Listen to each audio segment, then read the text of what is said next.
viabilizou o convite ao professor Oiella.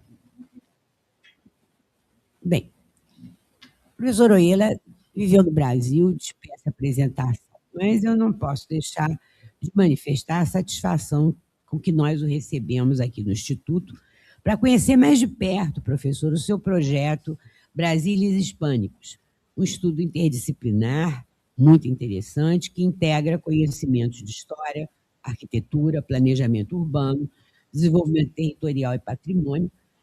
Estudo esse, o qual se propõe uma reinterpretação da formação do Brasil colonial. Nós já andamos conversando, que eu acho interessantíssimo. Esse estudo foi desenvolvido pela Associação Cultural Heróis de Cavite, depois vou pedir para o senhor dizer o que é essa associação, né?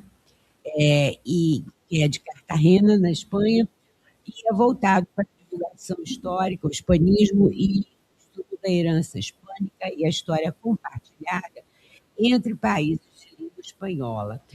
Mas o nosso país, que não é de língua espanhola, tem uma parte compartilhada, e acho que essa é o que o professor vai se reportar, que é interessantíssima.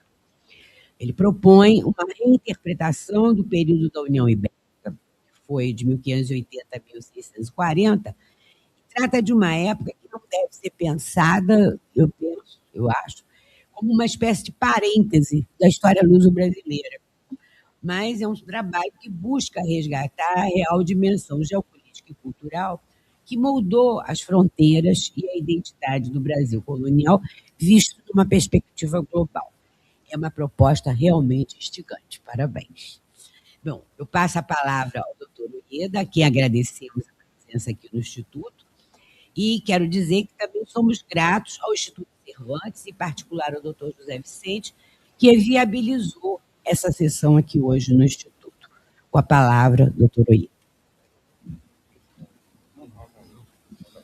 Bueno, pues eu falo portugués, español, portugués, non? Eu falo portugués. Non sei, ou falo portugués ou falo español, mas portuñol vai sair, ele está sozinho. Sí. Benvindos, moito obrigado ao IAKGB, que me convidou, moito obrigado ao Instituto Cervantes, que fez toda a organización do evento. É un bello proxecto, non? Estou traballando con os Brasís hispánicos desde 2003, non? Que eu comecei traballando no plano director das fortificações do río Miño, non? Que é a frontera norte entre Portugal e España. E aí eu descubrí que España e Portugal estaban juntos e que nós comenzamos a brigar a partir de 1640 até 1668. Sí. Foi unha briga feia, teve moitas fortificacións. Agora eu traballei na construción da fronteira ibérica como patrimonio mundial. Candidatura a UNESCO que foi apresentada agora na Asamblea Geral de algunhas semanas atrás, que non pasou, mas que vai ser revisada e vai pasar na próxima vez. Desde ese momento eu comecei a me interesar moito pela historia do Brasil, até porque a miña esposa, que está aquí, é paulista e corazón carioca, e, por tanto, ela me trouxe para o Brasil e fez con que eu gostase do país. Aí comecei a estudar, a miña formación é arquitecto urbanista, por tanto, me interesei moito pela arquitectura, pelo urbanismo do período, sobre todo. Acabou que eu fiz a tesi de doctorado, que foi apresentada en 2015 e foi aprobada en 2015. ¿No? Despois eu traballei junto a UNESCO con Isabel Ecuri e outros membros do IFAO, do Instituto do Patrimonio Histórico e Artístico Nacional, junto con unha parcería con UNESCO nas paisagens cariocas, e foi lá que eu conheci Río de Janeiro a fondo, ¿no? Verdadeiramente a fondo. Eu posso dizer que eu coñeci moito a cidade carioca. Mas eu tamén teña coñecido moito Salvador, a xente ten unha casa en São Paulo, a xente viaxou moito pelo Brasil, então eu tiña unha certa presencia da pegada hispánica do Brasil. Por tanto, era unha forma de juntar todos e tentar crear un discurso que o que eu vou contar un pouco para vocês. Será que está funcionando isso aqui?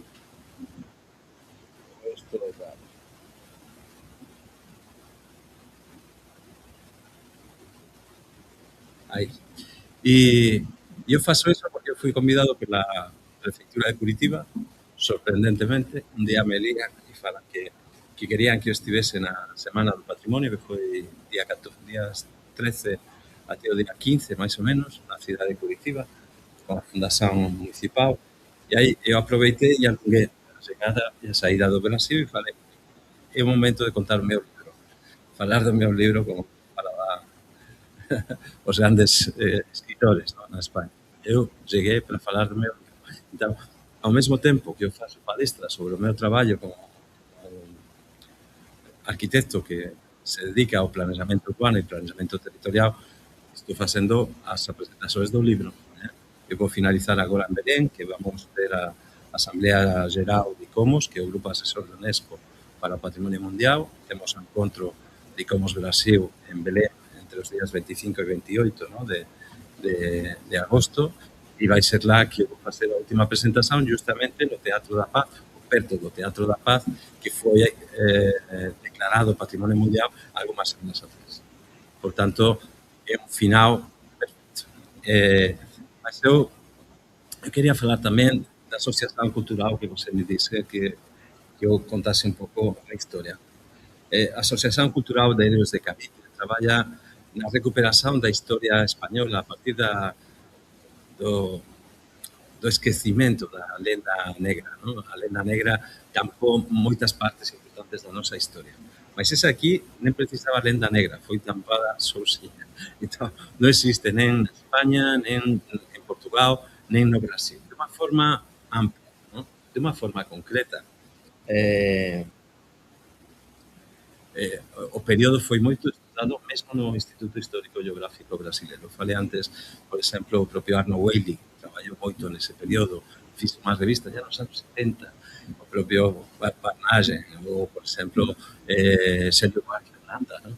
Então, mas eles falan e as coisas fican aí porque, eu acho que porque a maior parte da historia está ainda nos arquivos españoles. Então, nem brasileiros nem portugueses ten un acceso tan rápido aos arquivos españoles. Ten tido algúns historiadores moito importantes, C.K. Vilardaga, en Sao Paulo, por exemplo, que fez un traballo fantástico sobre o período español en Sao Paulo, ou, por exemplo, Roselí Santaella Estela, que está morando agora en Tiradentes, en Minas Gerais, mas ela era paulista, morou 5 anos no arquivo de Simancas.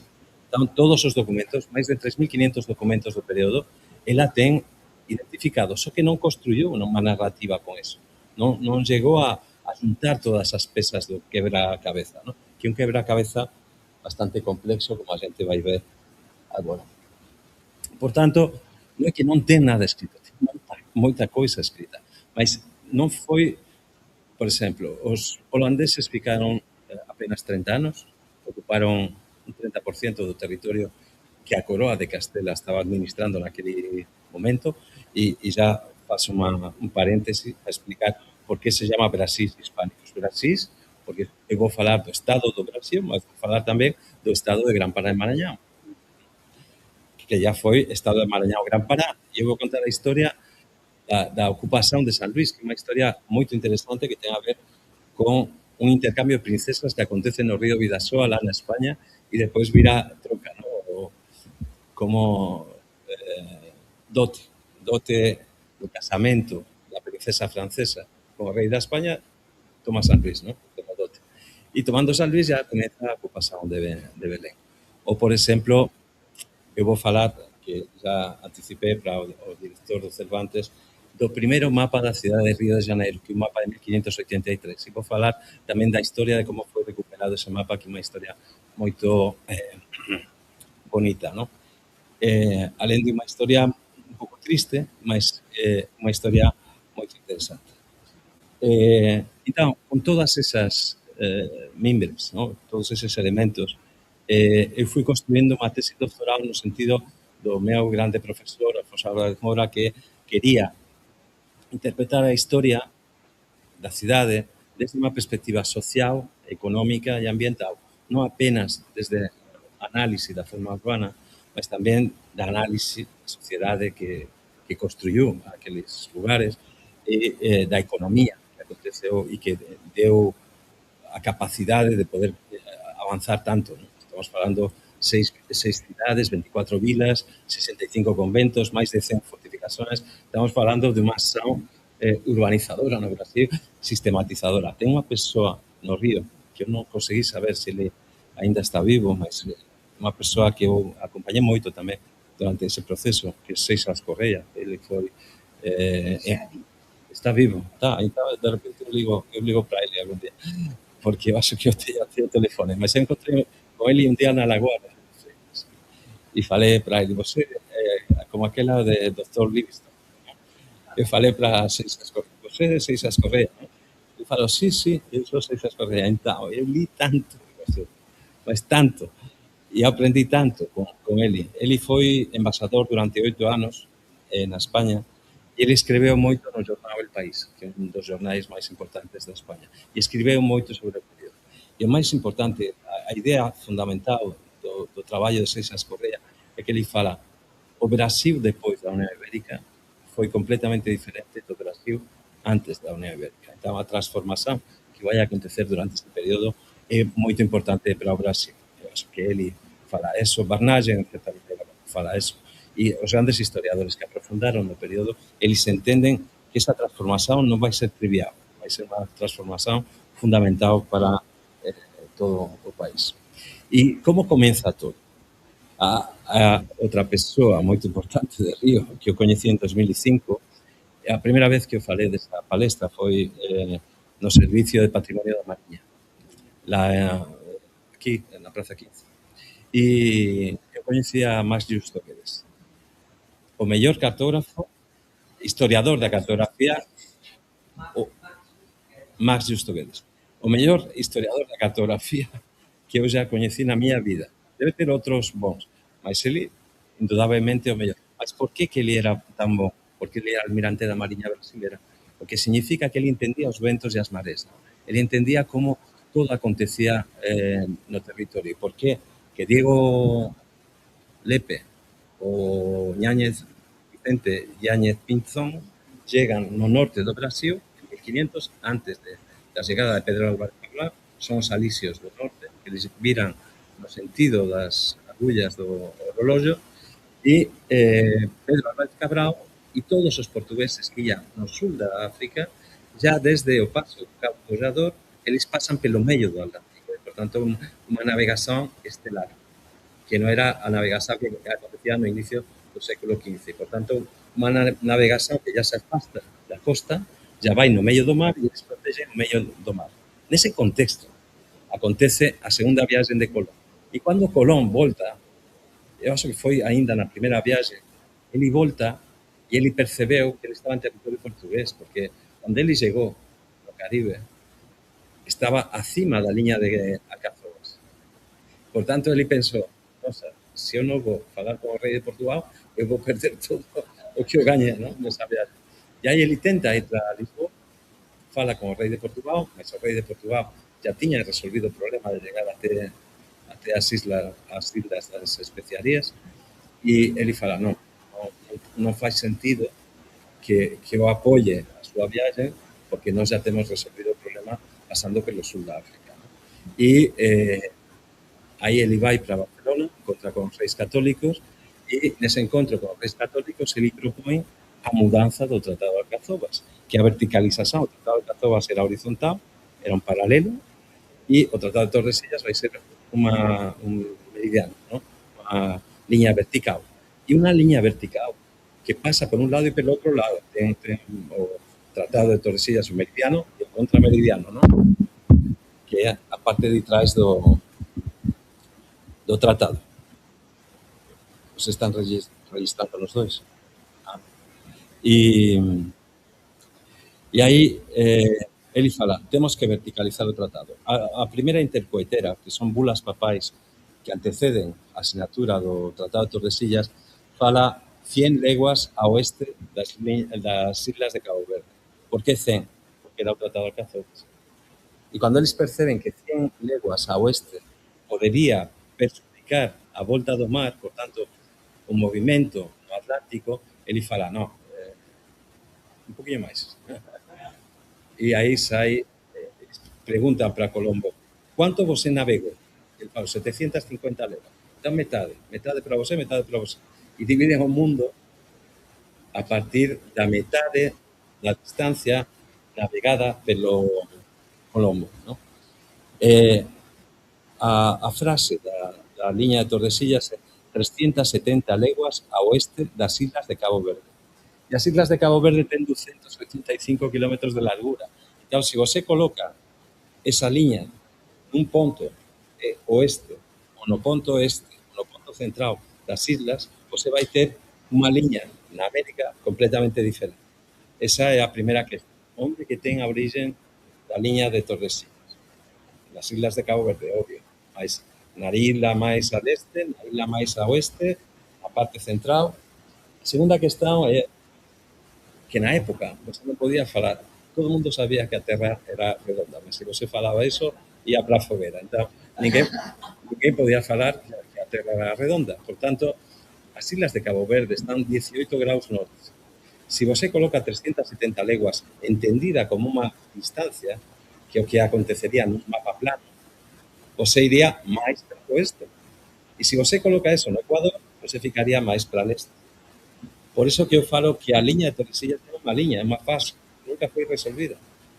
Cando vai ser resolvida, no Tratado de Madrid, no Tratado del Pardo, no Tratado de Santo Ildefonso, ela vai ser resolvida con outros criterios e non vai ser resolvida como ela foi asignada en 1506 no Tratado de Tordesillas. Por tanto, ela vai acompañar todo o debate e o discurso, mas pensen aí que a liña de Tordesillas, o xeito que ela foi asignada en 1506, deixaría máis ou menos 20% do territorio brasileiro do lado este, por tanto, do lado portugués.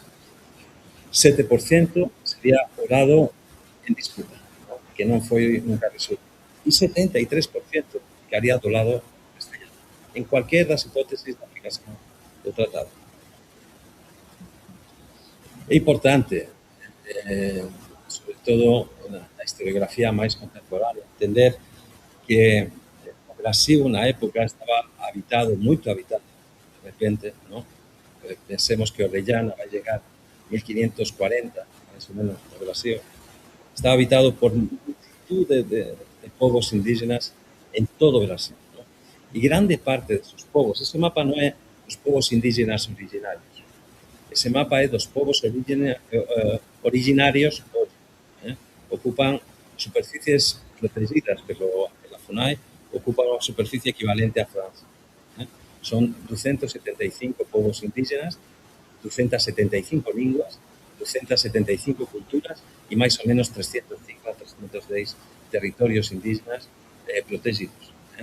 E, por tanto, eso vai ser muito importante tamén na propia construcción do país, nas propias relacións dos franceses con os povos indígenas, dos portugueses, dos españoles, con os diferentes povos indígenas, que van a ayudar e van a colaborar a maioría das veces na construción desa grande rede urbana que vai ser o país, o Brasil do século XVI.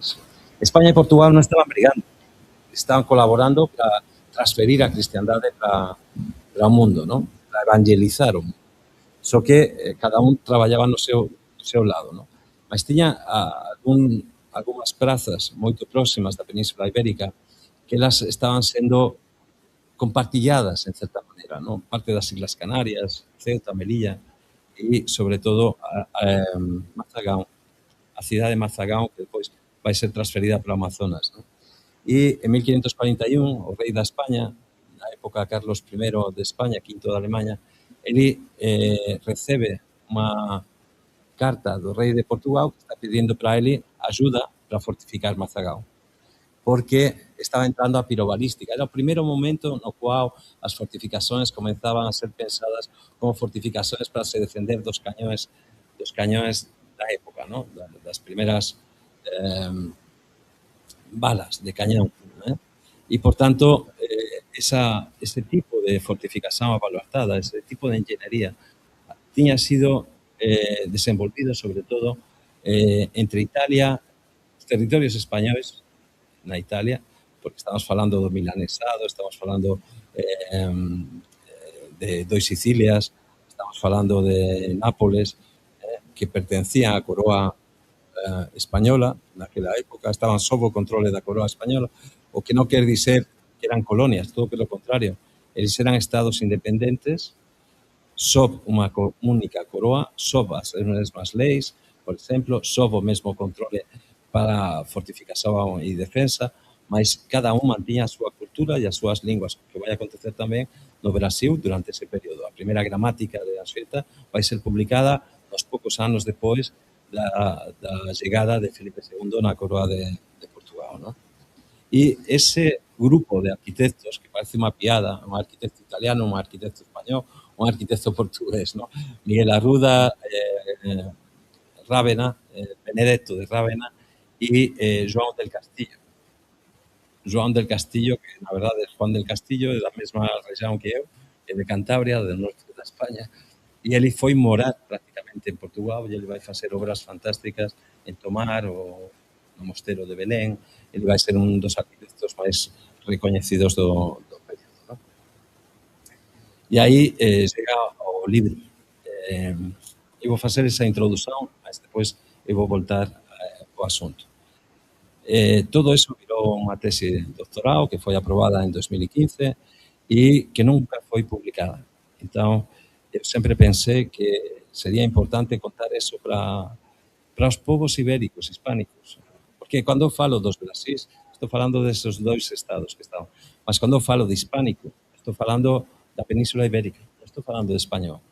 Estou falando da Unión Ibérica e, por tanto, da Hispania Romana, que era un conceito máis geográfico, peninsular, menos político, ¿no?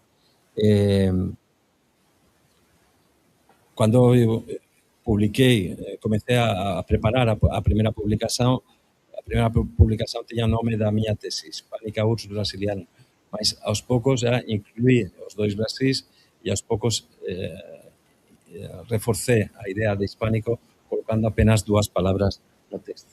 Ese é o libro que está pronto. Eu me comprometí con o Instituto Cervantes a ter ele pronto para unha publicación así rápida aquí no Brasil, mas non chegou, mas vai chegar.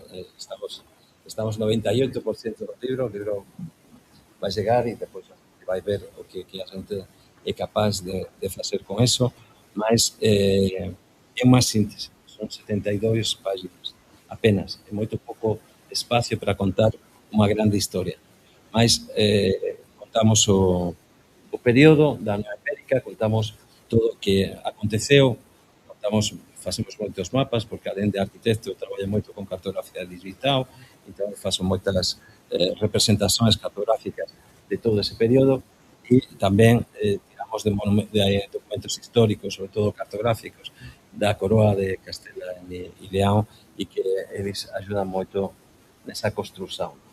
Ya temos un site, dentro de Héroes de Galicia, temos varios observatorios. Temos un observatorio para os Estados Unidos hispánicos. ¿No? El 60% do territorio dos actuais Estados Unidos pertencían a Nova España. ¿No? E eles pasaron nas mãos dos Estados Unidos depois do Tratado de 1541, ¿no? Vou lembrar agora o nome, Hidalgo, era Guadalupe Hidalgo.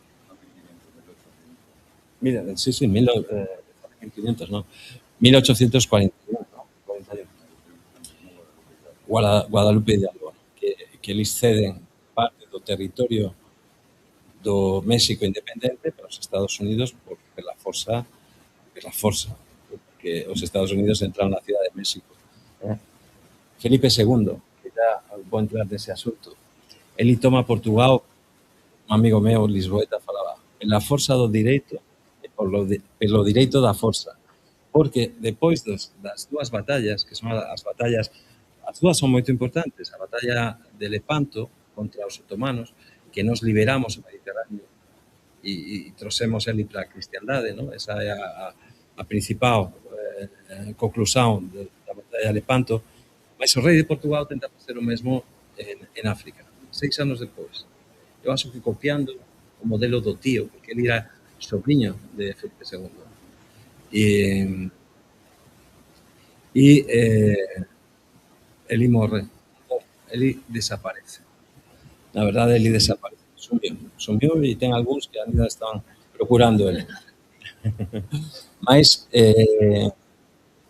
aí inicia unha disputa, ten Dona María, Antonio Prior de Crato, o propio Felipe II, querendo tomar a coroa. Antonio Prior de Crato primeiro vai nas Azores, as tropas do Duque de Alba entran en Lisboa e as tropas de Marqués de Bazán lutan contra os franceses que estaban apoiando a Antonio Prior de Crato nas Azores e gañan. E nese momento, en paralelo, porque esa última batalla é de 1583, o rei da España asina o Tratado de Tomayo. Por tanto, se compromete que todos os que controlen os territorios portugueses durante ese período sexan portugueses e non máis españoles. Ele non vai cumprir. Non vai cumprir en moitos sentidos. Cando eran portugueses non importaba, porque ele sempre controlaba os consellos e os votos que acontecían no consello. E ás veces, porque non foron portugueses, nen con ele, nen con Felipe III, nen con Felipe IV, non? Mantiveron máis ou menos a independencia, mas sempre sob controle da coroa. Quen fala eso é, sobre todo, Roselí Santaella Estela, non?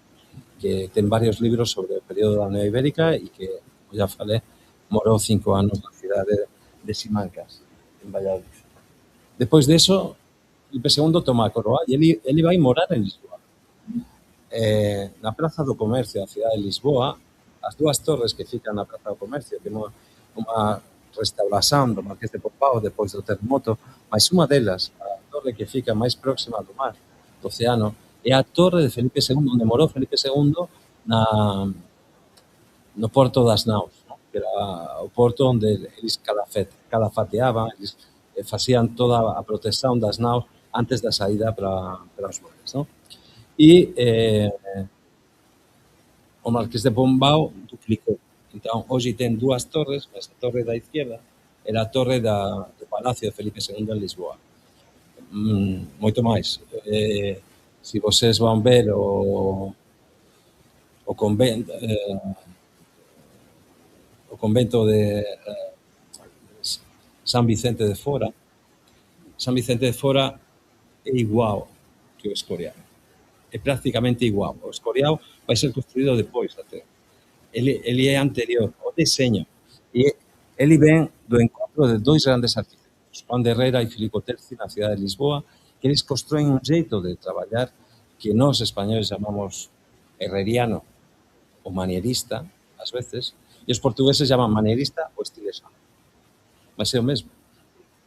É literalmente o mesmo. E eu falo que é unha construción ibérica, unha forma de traballar ibérica. Moitos profesores con os quais já traballei moito tempo, por exemplo, Manuel Teixeira, neste Angular, que nos deixou algúns meses atrás, eles falan sempre, separan arquitectura española, arquitectura portuguesa. Urbanismo español, urbanismo portugués. Mas non ten nada para separar, porque durante ese período vai ser o mesmo e antes já era o mesmo. Já falei da construción, por exemplo, de Mazagao. A colaboración entre os povos era diferente. Só quero facer unha pequena reflexión sobre os textos de Sergio Buarque Holanda, que ele fala os caranguejos e os semeadores. E iso é verdade. Os portugueses, antes da Unión Ibérica, eles facían entrepostos comerciais, apenas. Non eran cidades, eles non querían ficar, eles querían facer intercambio comercial. E, por tanto, as primeiras cidades son máis entrepostos comerciais, son feitorías. Mas, depois do período da Unión Ibérica, esas cidades van vir as cidades.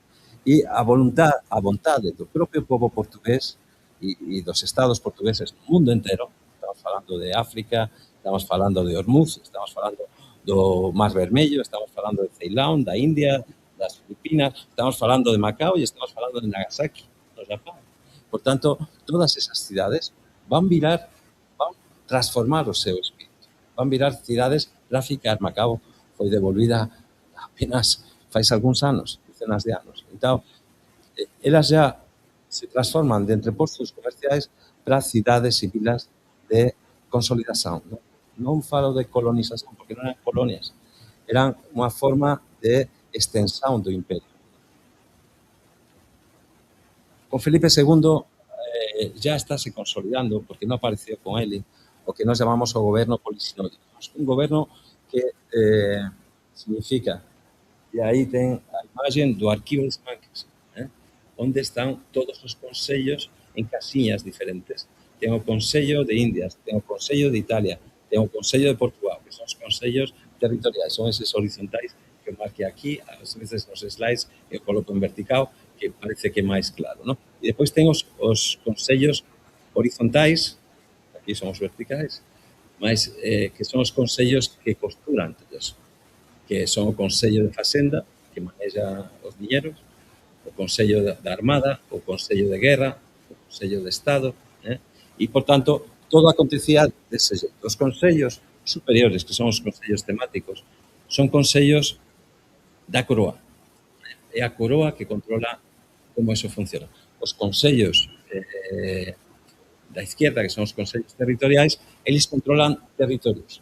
Por tanto, eses territorios están sob o controle dos, por exemplo, o Consello de Indias controla todos os virreinatos de América, menos o Estado de Portugal, o Estado de Brasil e o Estado de Gran Pará-Marañón, que fican controlados a través do Consello de Portugal, con todos os territorios ultramarinos portugueses.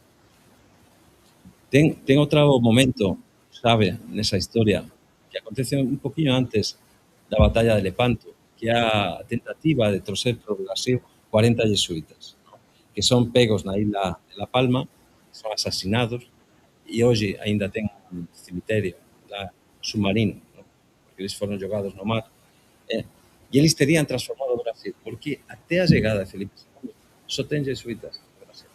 Ten algún franciscano, mas non ten fundações franciscanas. Ten franciscanos traballando nas cidades portuguesas, mas non ten fundações franciscanas, non ten conventos franciscanos, non ten igrexas franciscanas. Ten igrexas seculares que son tomadas por franciscanos, mas non ten franciscanos como orden no Brasil. E iso vai chegar con o noso rei, que era máis papista do que o Papa. Felipe II era un rei cristão e era un grande defensor do catolicismo a nivel global. Non? E por iso que ele vai trocer no Brasil as tres ordenes principais, que son benedictinos, franciscanos e carmelitas. Depois vamos falar, mas se vocês pegan cualquier das cidades do período, Sao Paulo inclusive, e vocês pegan San Bento, Carmo e San Francisco, ou San Antonio, que sería o convento franciscano, vocês van ter a estructura urbana das cidades do período perfectamente deseñada a partir deses conventos e da chegada desas ordes. ¿No?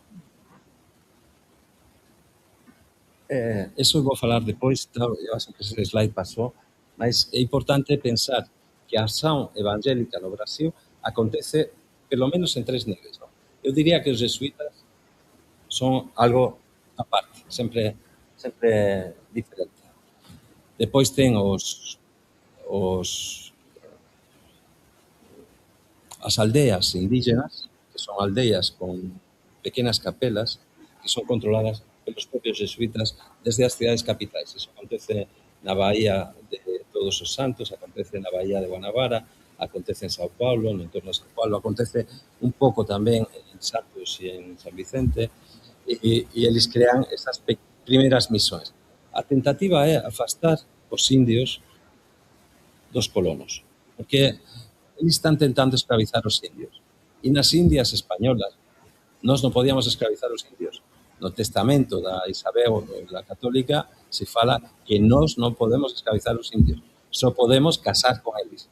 Casar indios con españolas e españoles con indias.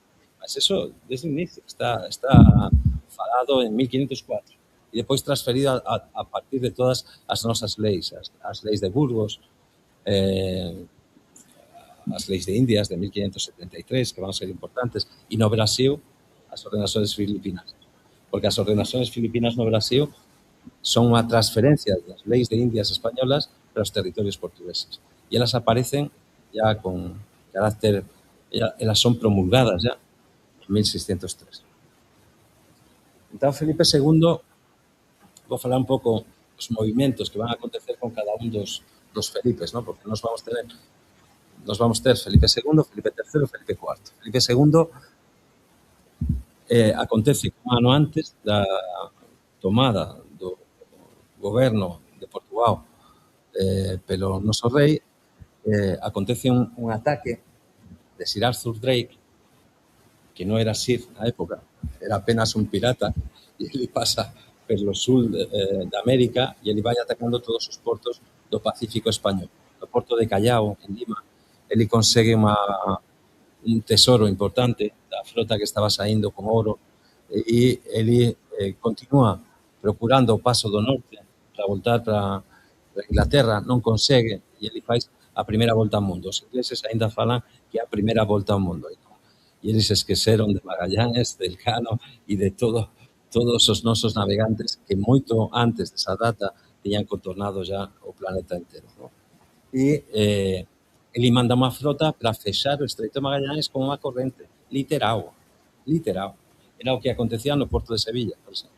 Tiña unha corrente, entón os navíos non podían entrar se eles non pagaban tasas ou eles eran navíos inimigos que estaban tentando atacar a cidade. Entón, ele manda unha frota para fechar con unha corrente e pequenas balsas de madeira o Estreito de Magallanes.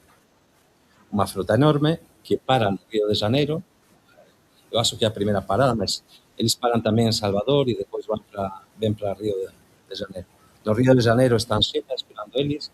Por exemplo, é mandada a construir a Casa da Misericordia no Río de Janeiro por causa desa flota, porque esa flota estaba pasando mal, ya viña un pouco alterada, e a Santa Casa da Misericordia, a primeira Santa Casa da Misericordia, está escrito na Santa Casa. Eu descubrí eso visitando a Santa Casa con Carlos Fernando de Moura Delfín.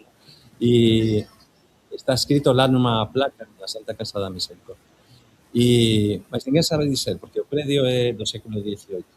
Entón, eso acontece moito, non? Você quere interpretar a pegada dos castellanos nese período, non? Dos reis castellanos e dos seus súbditos no territorio brasileiro, e como todo foi transformado durante o período barroco, você se encontra San Bento como unha igrexa barroca espectacular e non entende que a fundación de San Bento acontece durante o período da Unión Ibérica, comeza en 1589 e o predio actual é fundado, ¿no? As fundações do predio actual acontecen en 1614, ya no Morro de San Bento, por un borsista de Felipe II, engenheiro portugués, moito bon, fillo do arquitecto da cidade de Lisboa, Nuno Frías, que se chama Francisco Frías da Mesquita e que vai facer monte de obras durante o período aquí, mas que foi formado na Academia de Matemáticas de Madrid en 1586. Esa frota llega no río, eles descobren que o río está insuficientemente defendido e eles deciden a construción dos dois primeiros fortes da entrada da Baía de Guanabara, que na verdade é un forte e dúas baterías. O forte de Santa Cruz e as baterías de San Teodosio e San José do lado do Morro de Cara de Cá. Ele manda unha carta para Felipe II en 1584 falando: eu já fiz un mapa da cidade e eu decidí, junto con o gobernador, que non vamos fortificar a illa de Laje, que era a intención do gobernador, mas que vamos facer dois fortes dos dois lados da entrada da Baía de Guanabara. Un forte acima de unha batería francesa, que era o forte de Santa Cruz, e outro forte do lado de cá, que serían dos baterías orientadas en diferentes sentidos, que son a batería que ainda existe de San Teodosio e San José. E iso que eu conté no Servizo de Patrimonio da Mariña,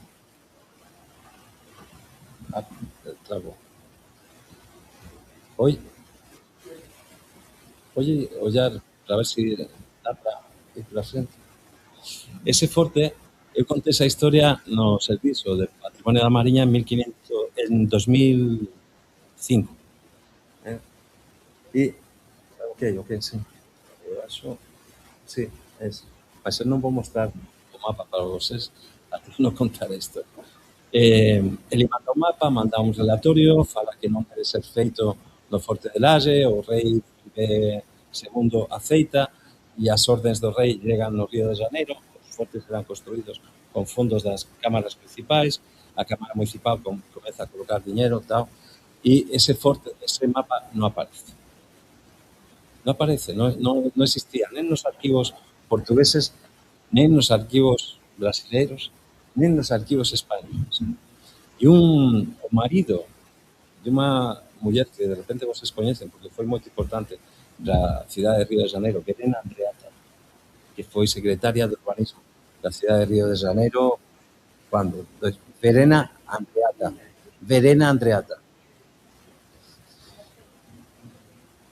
Ela está en Barcelona, sí, mas o marido morreu, Manuel Erce. Morreu 6 meses atrás. E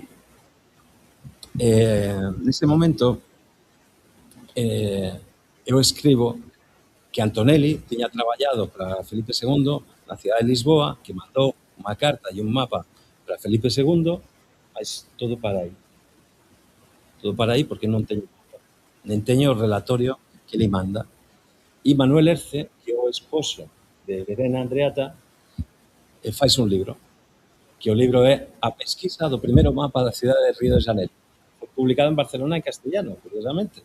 Mas como ele era esposo de Verena Andreatta e Verena fez unha tese de doctorado sobre a historia do urbanismo na cidade de Río de Janeiro, então ele quis agregar esa parte española para o proceso. Ele vai percorrer todos os arquivos do mundo ibérico. Então, ele vai para Lisboa, para a Torre do Tombo, ele vem para o Brasil, para a Biblioteca Nacional, para o Arquivo Histórico Nacional, ele vai para Simancas, ele vai para Indias, ele vai para todos os lados. Mas o libro finaliza que ele non ten noção, ele vai das cidades que naceu Antonelli, o engenheiro Antonelli, visita as cidades de Antonelli, mas o libro finaliza falando eu non conseguí hallar o famoso mapa de Bautista Antonelli. Todo ben. E aí, ele contando esa historia para o mundo, ele falou con moitos historiadores. E unha delas, unha grande historiadora española, se chama Alicia Cama. Cando eu fui para Barcelona con Claudia Granjero, con a propia Verena, para falar de Río de Janeiro, un encontro internacional lá no Caixa Forum, ele me deu o libro, eu peguei o libro, eu li, e un día eu chamei para Verena, Manuel já estaba con Alzheimer, moito avanzado, e falei para Verena, fala para Manuel, se você consegue, que o libro é fantástico. E aí Verena me diz, acabou de chegar ontem un email de unha historiadora chamada Alicia Camara, que ela fala que ese mapa está en Nova Zelandia. Nova Zelandia. Tiña que estar en Nova Zelandia porque ele procurou por todos os lados, procurou tamén nos arquivos franceses, procurou na Inglaterra, procurou por todos lados, mas non hallou aquele mapa. Aquele mapa saiu da España, ten unha historia moito comprida que non vou contar, mas saiu da España, foi para Inglaterra en 1908, foi subastado en Sotheby's. E quen comprou o mapa era un diplomata neozelandés, estaba morando en Londres na época. E ele construí un arquivo mundial, ¿no? Das obras que ele tiña conseguido en Inglaterra, entre as quais ten o relatorio dos máis de 53 mapas que fez Bautista Antonelli e das máis de 53 fortificações que fez Bautista Antonelli en todo o mundo. E entre eses mapas eu descubrí o mapa de Río de Janeiro. Mandei para Verena, falei para ela mostrar para o marido, mas o marido já non tiña capacidade de entender o que estaba acontecendo. Eu acho que ele foi sen coñecer a descoberta que ele tiña ajudado moito a facer. E aquí vocês ten o primeiro mapa da cidade de Río de Janeiro de 1583, que non é coñecido. Iso aquí é unha, como se fala, é unha noticia nova para o mundo, non? Eu já presentei en algún lugar, en Melilla, en janeiro dese ano, mas pela primeira vez no Río de Janeiro. Conste en acta. Eses mismos arquitectos, engenheiros, Antonelli e Gaspar Sampérez, que é un jesuíta, engenheiro, que vai traballar no Brasil tamén, eles continúan a viaxe até o Estreito de Magallanes para fechar o Estreito de Magallanes como o rei tiña mandado, ¿no? Mas nesa viaxe, un día eles chegan na cidade do Desterro, a actual Floripa, e eles voltando na cidade de Santos, eles encontran unha frota inglesa na Bahía de Santos, eles atacan a frota, afondan unha das naus, e con os restos desa nau, eles construen o forte que vocês ten lá acima, que é o forte de Santa Amaro, hoxe chamado Santa Amaro. 30 anos atrás eu já vi algúns panéis que estaba escrito Forte dos Españois. Eu non entendía por que era Forte dos Españois, é porque o engenheiro que fez ese forte foi Bautista Antonio, o mesmo engenheiro que fez o fechamento da entrada da Bahía de Guanabara. ¿No? Mas esa frota continúa e depois van fundar a cidade natal, en 1595, antes da morte de Felipe II, que morre en 1598. E na fundación do Forte Natal, eles utilizan un método diferente. E aquí eu volto na idea de que España e Portugal son diferentes. Non, España e Portugal, eles construían dependendo das circunstancias. Cando eles hallaban unhas circunstancias que nem o Forte de Santa Mara, como a topografía moito complexa, eles se adaptaban á topografía. Cando eles tiñan a posibilidade de colocar modelos máis regulares, modelos que eles trocían nas naus e que eles aplicaban de unha forma simples, eles facíanse outro tipo de fortificacións, que a fortificación de Natal dos Reis Magos, na entrada do río Potengue, ¿no? que é linda, é moi interesante. Na verdade, ten unha reconstrución posterior de 1614 de Francisco Frías da Mezquita, mas como ele era tamén moito académico e moito regular, ele faz do mesmo xeito que foi programada por Gaspar Sampérez. E, por tanto, unha fortificación regular. Nas cidades vai acontecer do mesmo xeito. En cidades, como falaba Néstor Goulart, cidades tendencialmente regulares. Tendencialmente regulares. E ten cidades máis adaptadas ao terreno, que son as cidades que todos queren chamar cidade portuguesa, mas ten cidades españolas, como San Luis de Potosí, que son cidades adaptadas ás minas, por exemplo, que elas non se importan da geometría, do trazado. A geometría do trazado ajuda moito para repartir os lotes, ¿no? Entre os caras que gañan lotes. Por tanto, é unha lógica moito económica e até social. Quanto máis perto vos está da Praza Maior, vos ten máis prestigio. Mas non ten unha lógica do punto de vista urbano. A lógica urbana é dada pelos ríos, pela hidrografía, pela topografía, pela vegetación, pela relación con o litoral, etc. E a partir de aí já va. Salvador é completamente reformada. Moitos historiadores que traballaron o período, historiadores já especialistas na área da arquitectura e urbanismo, que traballaron no período, fala Luisa Durán, por exemplo. Fala das cidades, das novas cidades fundadas pelos españoles. Mas eles esquecen das antigas cidades, das cidades que já existían na chegada dos españoles a partir de 1580. Por exemplo, Salvador de Bahía. E Salvador de Bahía, que eu vou contar un poquinho máis devagar depois, ela vai crear o Pelouriño no período español. E você olla o Pelouriño desde acima e você percebe que as cuadras son perfectamente cuadradas. E, por tanto, que ten unha regularidade certa. Non é unha regularidade tendencial, é unha regularidade perfecta. E a praza dos jesuítas, o terreiro do Jesús, ele ten a mesma largura que a Praza Maior de Valladolid, que é unha das referencias do período, ¿no? Da arquitectura que eu chamo tamén renacentista, máis tendencialmente barroca, porque son prazas feitas para xogos de cañas, para a Semana Santa, para os autos de fe, para as visitacións da Inquisición, para juicios, porque ten o Pelouriño, que é o noso rollo de justiza, e, por tanto, ela ten que, de alguma forma, serve como escenografía, ¿no? Como escenario, ¿no? Da vida pública, como estaba sendo construído na España. Eso vai acontecer, por exemplo, en Salvador, mas eso vai acontecer, eu diría tamén, menos, mas de unha forma parecida en Sao Paulo, ou vai acontecer de unha forma parecida no Río de Janeiro, con a Praza 15, que depois vai ser transformada con a chegada do rei, do João VI, ou vai ser transformada. Por iso que eu falo que é difícil, ás veces, tentar entender cual que é a progresión, ¿no? Porque era a Praza 15, por exemplo, vai ser tan transformada durante o período do século XVIII que você non consigue entender a pegada que teve no inicio.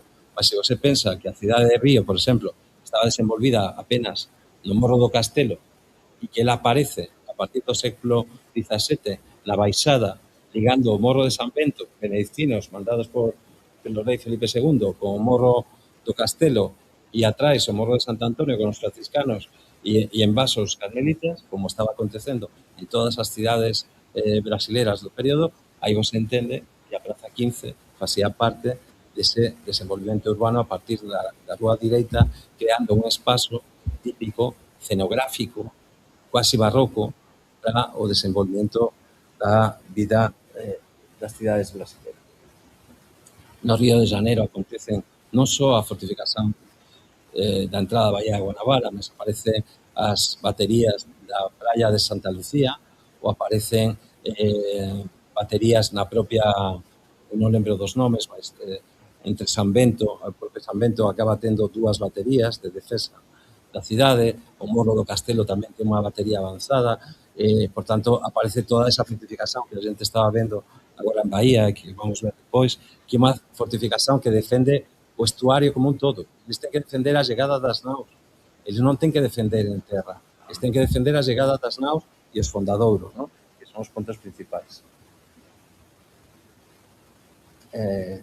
Esa era Santa Amaro, que vocês perceben. Eu visité agora con Secomandi, que é un amigo noso de Comos, visité esa fortificación. É unha fortificación linda, porque ela é moito adaptada ao terreno. E ela vai se manter do xeito que ela foi proyectada, ¿no? Deseñada no inicio durante todos os tempos. Por iso é un bon ponto de referimento.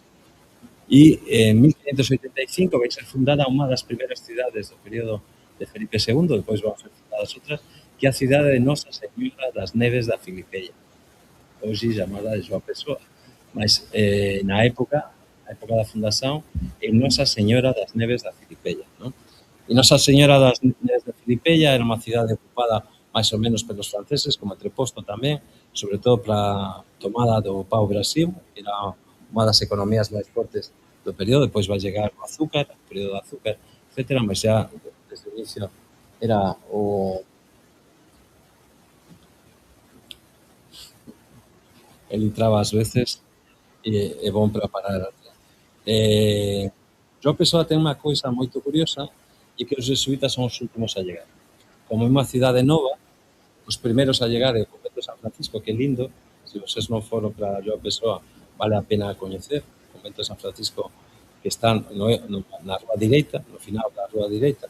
Depois San Bento, que están meados da rúa direita. Enfrente, Carmelitas, e os jesuítas que van a chegar están do outro lado, do lado sur, da rúa direita, no? Lado diferente. Mas eu visitei tamén João Pessoa, e na entrada do río Paraíba, non? Río Paraíba, João Pessoa.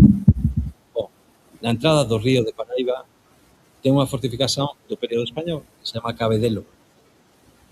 E enfrente ten unha batería que eles construían cortinas de defensa. Tiña que ser dúas liñas de defensa, ¿no? Aliñadas, construindo unha cortina, unha liña de defensa. E, do outro lado, ten unha batería que se chama Batería San Felipe, justamente porque foi feita no período de Felipe II.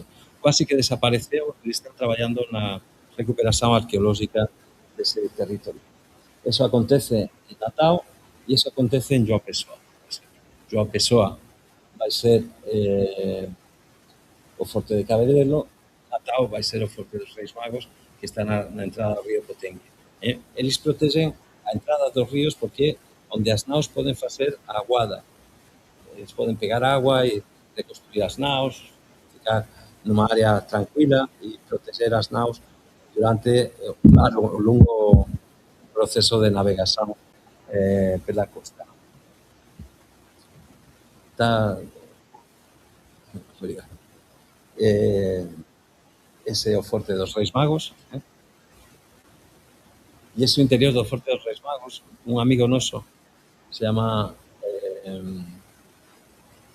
Marcos Albuquerque, acho que un dos mellores arqueólogos do Brasil, non? Non sei se vocês coñecen, mas Marcos Albuquerque me falou unha coisa moito curiosa que depois eu descubrí nas praias de Río de Janeiro. Ese pozo pega as aguas dos mangues que pasan por baixo das areas e entran no océano. Cando a presión é moito forte, a agua salobre pasa para a terra. E cando a presión é menor, as aguas doces van para o océano. Entón, ese pozo, dependendo do horario, ele tiña agua doce ou tiña agua salgada. Entón, no medio do recife, colocan o forte, colocan o pozo. E, por tanto, eles ten a capacidade de se fortificar e se defender dentro do pozo porque eles ten agua e eles poden manter a praza durante moito tempo. 60 conventos vamos instalar no Brasil, mas durante o período de Felipe II eu acho que van ser máis ou menos 15. Quen organiza a chegada das ordes religiosas é Felipe II, a partir da terceira sesión do Concilio de Trento, que fala que as ordes religiosas ten que virar unha especie de infantería, ¿no? Infantería da evangelización. Eles ten que ir na frente de todo o proceso de civilización, ¿no? deses territorios. E todos eses conventos que acontecen no litorao e máis ou menos dentro do espazo que pertencía á Coroa de Portugal na época, pero outro lado, pelo lado oposto, aparecen as misións. Porque cando esas misións litoráneas que están nas bahías fracasan e elas non funcionan máis e a presión dos colonos continúa e os indios continúan sendo esclavizados, comenzan as misións máis afastadas. Anchieta e Nóbrega van falar con os misionarios españoles no sul do Brasil en 1589. E as primeiras misións guaraníes son de 1604. E as primeiras misións están perto de Sao Paulo, porque eles van fugindo pouco a pouco, ¿no? Dese conflicto con os bandeirantes.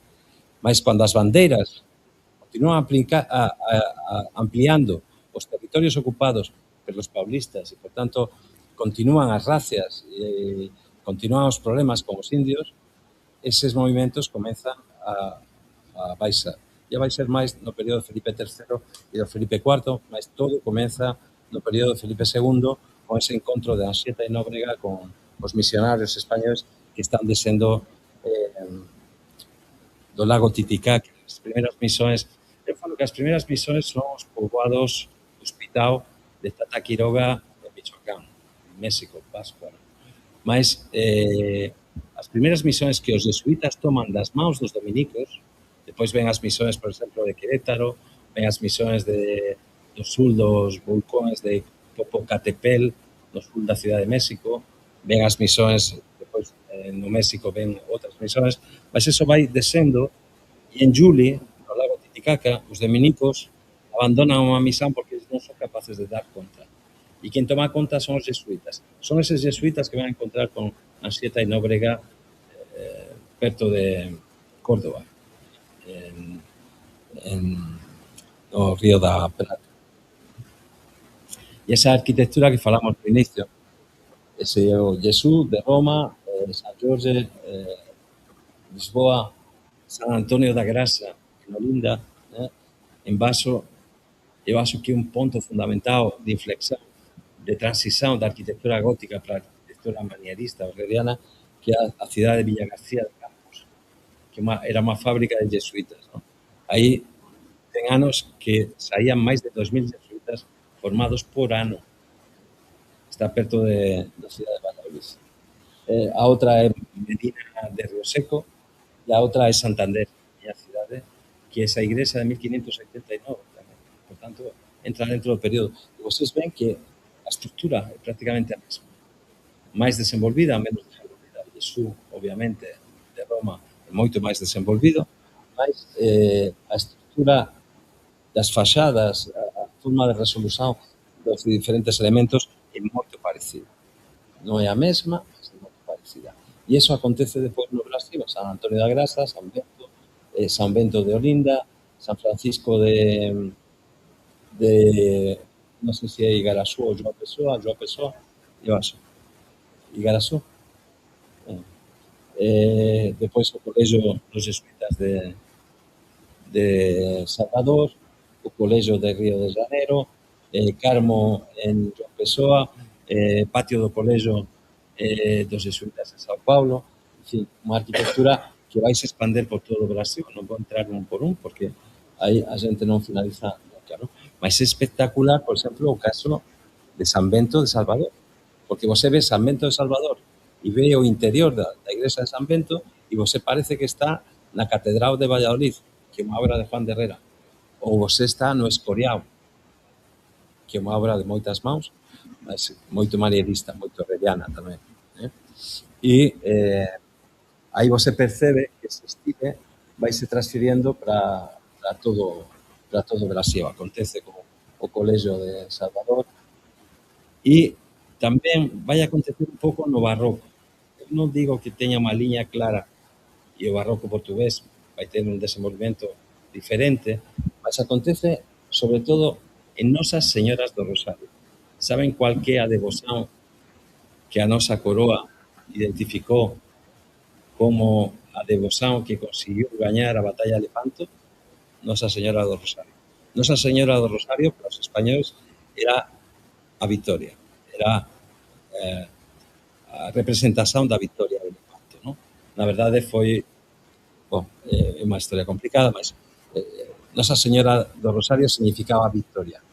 Por que que os escravos no Brasil comenzan as igrexas de Nosa Señora do Rosario e por que eles pegan a devoción de Nosa Señora do Rosario para crear os primeiros quilombos, por exemplo? O primeiro quilombo, que é o quilombo dos Palmares, nace en Pernambuco durante o período español. Por que que acontece eso? Nos territorios españois os escravos podían adquirir a liberdade. Nos territorios portugueses non. Nos territorios americanos non. Cando está acontecendo as lutas entre ingleses e españois e franceses nos Estados Unidos, na Luisiana,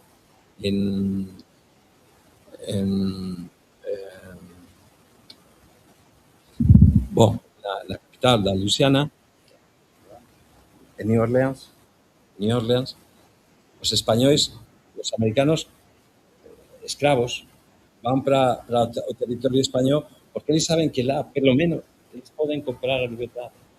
E eu acho que o nacimento dos quilombos no Brasil ten algo a ver con eso. Cando, durante o período español, o comercio dos escravos está nas mãos de Portugal e de Holanda. Nós non comerciamos con escravos. Compramos esclavos, eso sí. Por exemplo, en Caribe, Cuba, por exemplo. Mas ten moitos máis escravos do lado portugués. Moitos máis. Dos 10 millóns de escravos, 12 millóns de escravos que atravesan o Atlántico, eu acho que 3 millóns e medio van entrar pelo Brasil, máis ou menos 1 millón por Haití, que depois vai provocar esas guerras e esos conflitos, e máis ou menos outros 3 millóns pelos Estados Unidos, e nos territorios españois van a aparecer 1 millón e medio. Ten territorios españois, como por exemplo Argentina, que apenas ten heranza negra, non ten heranza africana, porque non compran escravos. Esos territorios non son comprados nem vendidos a africanos. Ten excepcións, como sempre. Sempre ten alguén que sai da norma, mas non é normal que iso acontece. Mas se acontece que os escravos identifican a Nosa Señora do Rosario como aquela devoción que pode levar eles para a victoria. Tá bom?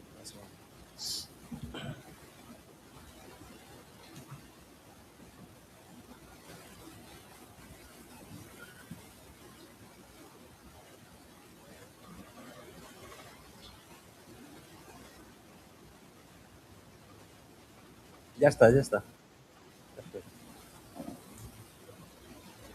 E nas misións ou facendas dos jesuítas sempre existía unha igrexa dos pretos.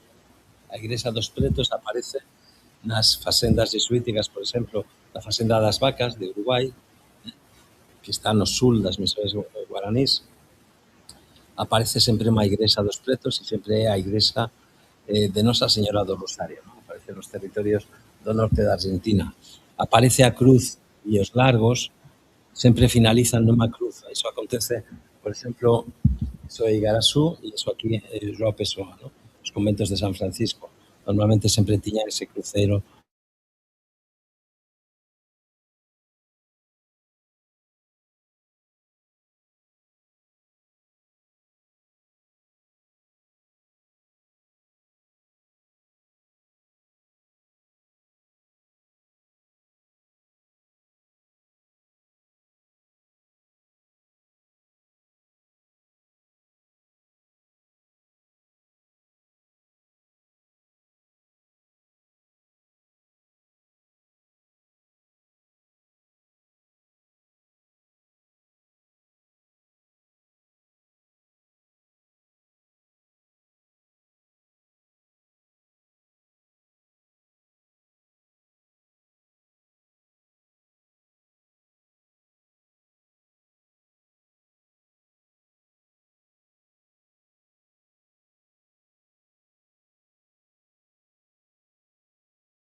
de Portugal, mostra o Reino de Galicia, mostra o Reino de Andalucía e mostra todos os reiños da Península Ibérica como se fose un só. E, por tanto, ele está, de alguna forma, juntando toda esa... Pode ir... eu acho que se você clica aí, pode ir un poquinho máis rápido. Sí. Vai na 30, 35, vai por aí. Un poquinho máis baixo. Non, eu acho que está ben máis frente. Bom, todo o que estou contando está nos slides que eu vou pasar. Esa que eu já tomo conta. Sí, eu tomo conta ya.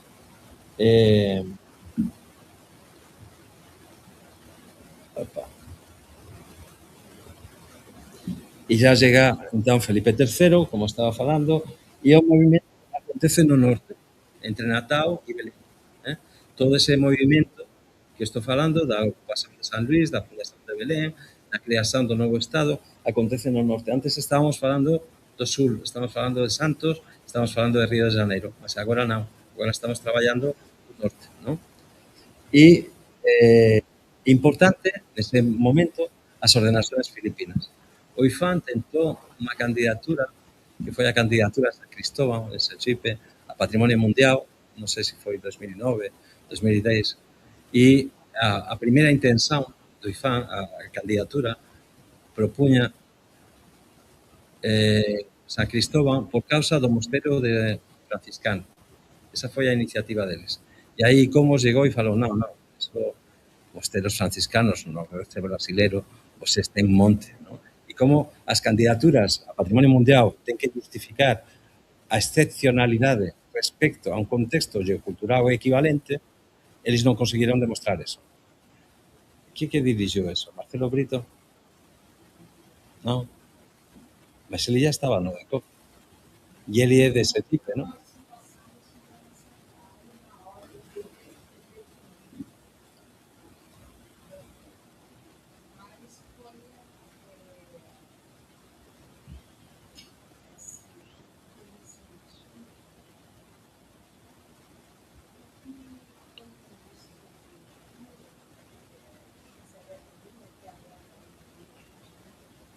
Que era dese.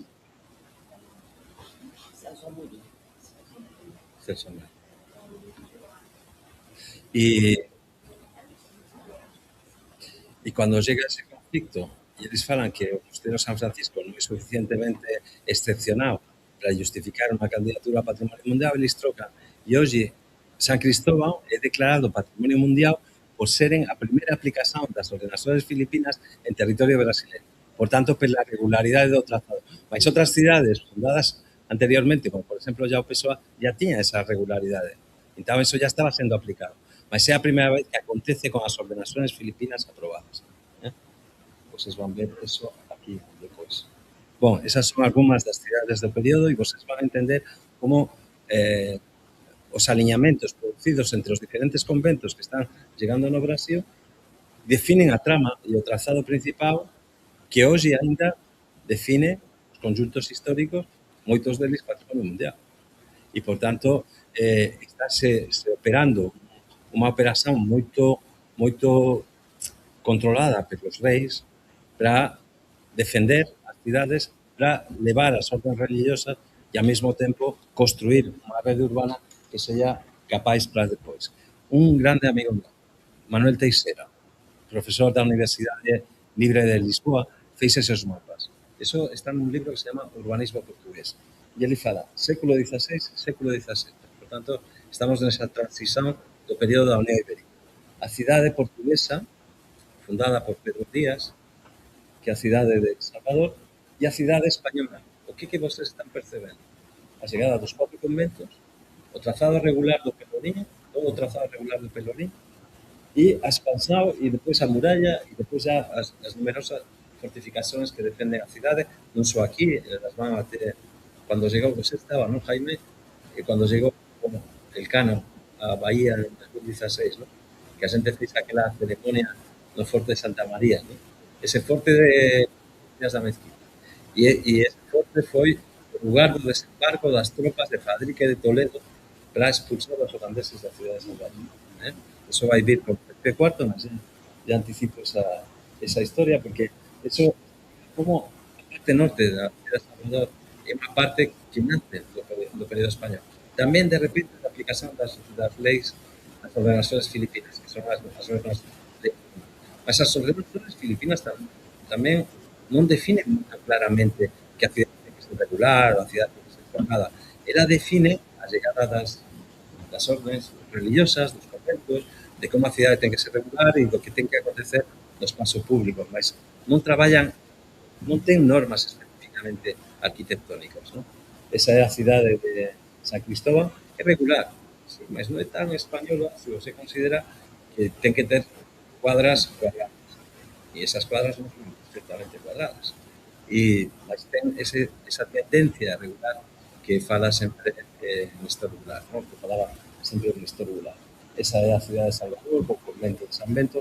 Na pintura, o análise da pintura que foi presentada agora no Museo Navao de Madrid, non? Foi presentada algúns meses atrás para porque foi descoberta. Na verdade, non foi descoberta esa pintura, unha copia desa pintura. Está no Servizo de Patrimonio da Mariña. Foi máis Justo Guedes que fez. Está en Bauso agora. Antes estaba nas escadas. Cando eu cheguei en 2005, máis Justo Guedes me pegou do brazo e me levou para coñecer a pintura. E agora eles descobren a pintura original. Mas a pintura original foi presentada en Sevilla na inauguración do curso da Universidade de Sevilla de 1959, o reitor na época da Universidade de Sevilla presentou esa pintura. Ya fez todo un relatorio que eu teño en casa sobre a pintura, sobre a retomada da cidade de Salvador de Bahía, que vai ser un cuadro fundamental. Mas todo ten a ver tamén con a fortificación da cidade. Os holandeses entran en 8 horas e nós demoramos 8 meses para expulsar os holandeses. Por qué? Porque os cristãos novos abren as portas para os holandeses. Porque grande parte dos enxenios de azúcar do nordeste eran financiados por cristãos novos, moito vinculados con os judeus holandeses ou na región de Flandes, non? Ou na región da Italia tamén. E eso faz con que eles tiñan todo o apoio desde dentro da cidade para abrir as portas para a chegada dos holandeses. Os españois non, os españois ten que, os españois, portugueses, italianos, alemáns, porque as tropas españolas que chegan desas 140 naves, esa pintura está depois, 140 naves que están aquí, esas 140 naves que están lá encima, as tropas españolas, elas son a uno, o máis parecido a uno que existe, porque tiña españois, portugueses, alemáns, italianos, sicilianos, tiña de todo o mundo. E eles chegan aquí, desembarcan. Aquí desembarcan 10.000. Depois, nas 3 flotas que van chegar depois a Pernambuco, o Quendo, Lope Doces e Mascareñas, máis 30.000. Por tanto, 40.000 infantes de mariña españoles nun territorio que debería ter máis ou menos 150.000, 200.000 habitantes en todo o Brasil. Eles van transformar completamente o territorio. Cando alguén fala da guerra dos Guanarapes e fala, non, é a guerra, é o nacimento do nacionalismo brasileiro. Un general indígena, un general negro, escravo, e un general portugués, ou español, ou italiano, porque ele facía parte dese grupo, do grupo de desembarco que fez toda a luta dos Guanarapes contra os holandeses depois de Santos tamén, eu visité Santos uns días atrás, ten no alto do morro, ten o convento de Montserrat, máis en baixo, ten o convento de San Bento, o convento do Carmo, o convento dos franciscanos e o colexio dos jesuitas. É interesante tamén saber que eu descubrí agora que Santos foi fundado porque teve un tsunami con un evento extraordinario. A muller de Marcos Albuquerque fala que foi un meteorito. Sella un meteorito, un tsunami, o fondadouro da cidade de San Vicente desapareceu, a cidade de San Vicente ficou moito exposta e foi transferida para Santos. E, por tanto, Santos já vai operar, sobre todo, a partir de 1500, moito perto do período español. E a chegada das fortes acontece nos primordios da cidade. E, por tanto, vai ser unha forma de consolidación tamén do trazado da cidade de Santos. Mas tamén acontecía na cidade de Sao Paulo. O que sería Sao Paulo hoxe sen San Bento, sen Carlos e sen San Francisco, que son os tres eixos principais desa acrópole, ¿no? Entre os ríos Tamanduateí e Anhangabaú, ¿no? Na cidade de Sao Paulo. Olinda. Olinda era moito española, só que llegaron os povos holandeses depois do ataque da cidade de Salvador e eles queiman a cidade. Eles pegan fogo a cidade. Então a cidade que os españoles estaban comenzando a definir na cidade de Olinda desaparece. E todo o esforzo vai para a cidade de Recife. João Pessoa, San Luis.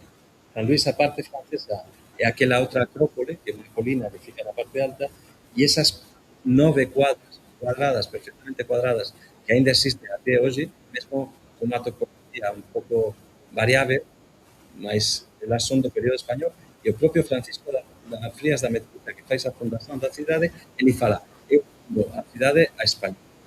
Por tanto, já estaba aí. Río de Janeiro, eu debo falar, ¿no? Que estou no río, eu debo contar a historia.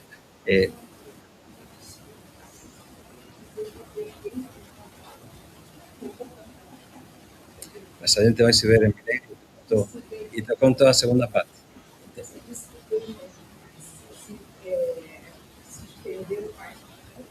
Sí, sí. Non faz. Comenzamos un poquinho máis tarde. Non faz nada. Isabelle traballa no IFAM e traballamos juntos no período que estive aquí. E ela coñece moito ben a questão das cidades. De fato, Isabelle é a presidenta do Comité Científico Brasileiro de Cidades e Vilas Históricas. Por tanto, moito importante que ela esteja aquí. Vamos discutir esa parte en Belén, algúns días de aquí a unha semana.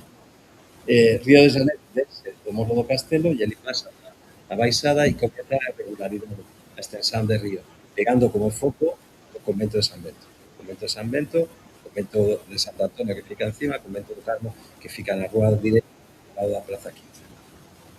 E as Carmelitas, que non, o Cervantes ten un libro, ¿no?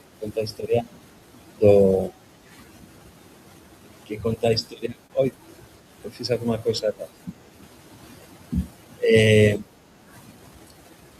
As Carmelitas vão se instalar no convento de Cisterna, aos pés de Santa Teresa. Por iso Santa Teresa ten o nome de Santa Teresa. Porque as Carmelitas se instalan tamén lá perto do mar. O Río de Janeiro tamén vai ser un desenvolvemento máis intenso, mas estou escribendo un artigo sobre a toponimia del Río de Janeiro de origen castellano, Candelaria, moito ligada con as devocións marianas. Candelaria, Santa Bárbara, que é a capela que está no forte de Santa Cruz, Santa Teresa. Se entra no convento de San Bento, o se encontra de frente Monserrat. E a metade da nave central, Pilar, que é aragonesa. Monserrat é catalán. E posso continuar. Nosa Señora da Cabeza, Nosa Señora do Copacabana, en fin, moitos nomes que ven dese... Tem a marca representativa que é Nossa Senhora Madre de Deus, que estava no engenho da Roça, lá em Rocha. Era um nome espanhol. Nosa Señora da Cabeza tamén era el rei con it, o rei I latina, rei con it, era onde está hoxe o Parque Laje. Sí, atrás do Parque Laje. Sí. Non está moito claro. No, son as fresas, ¿no? que mantén o local. E as fesas, sí, ten un portal enorme, mas é...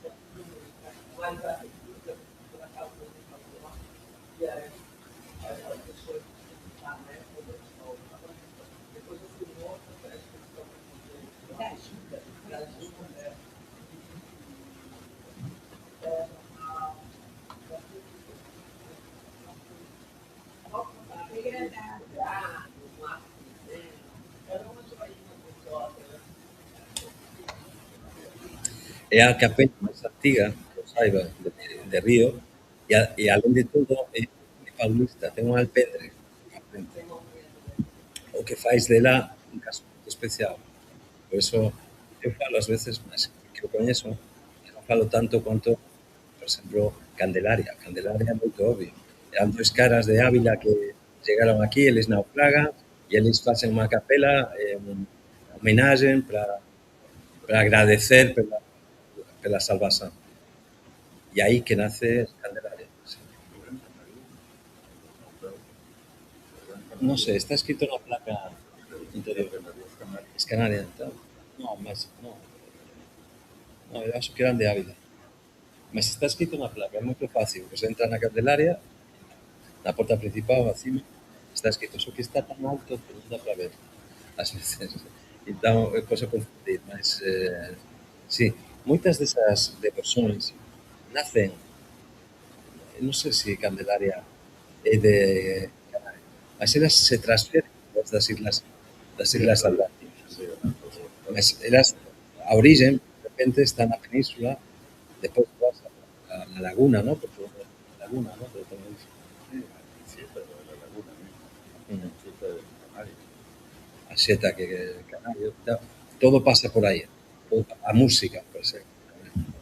Estamos falando outro día dos teatros de Amazonas e ya no século XVIII e XIX todos os grupos musicais que iban para os teatros do Amazonas pasaban pelas Islas Canarias e eles pensaban algo del patrimonio. ¿No?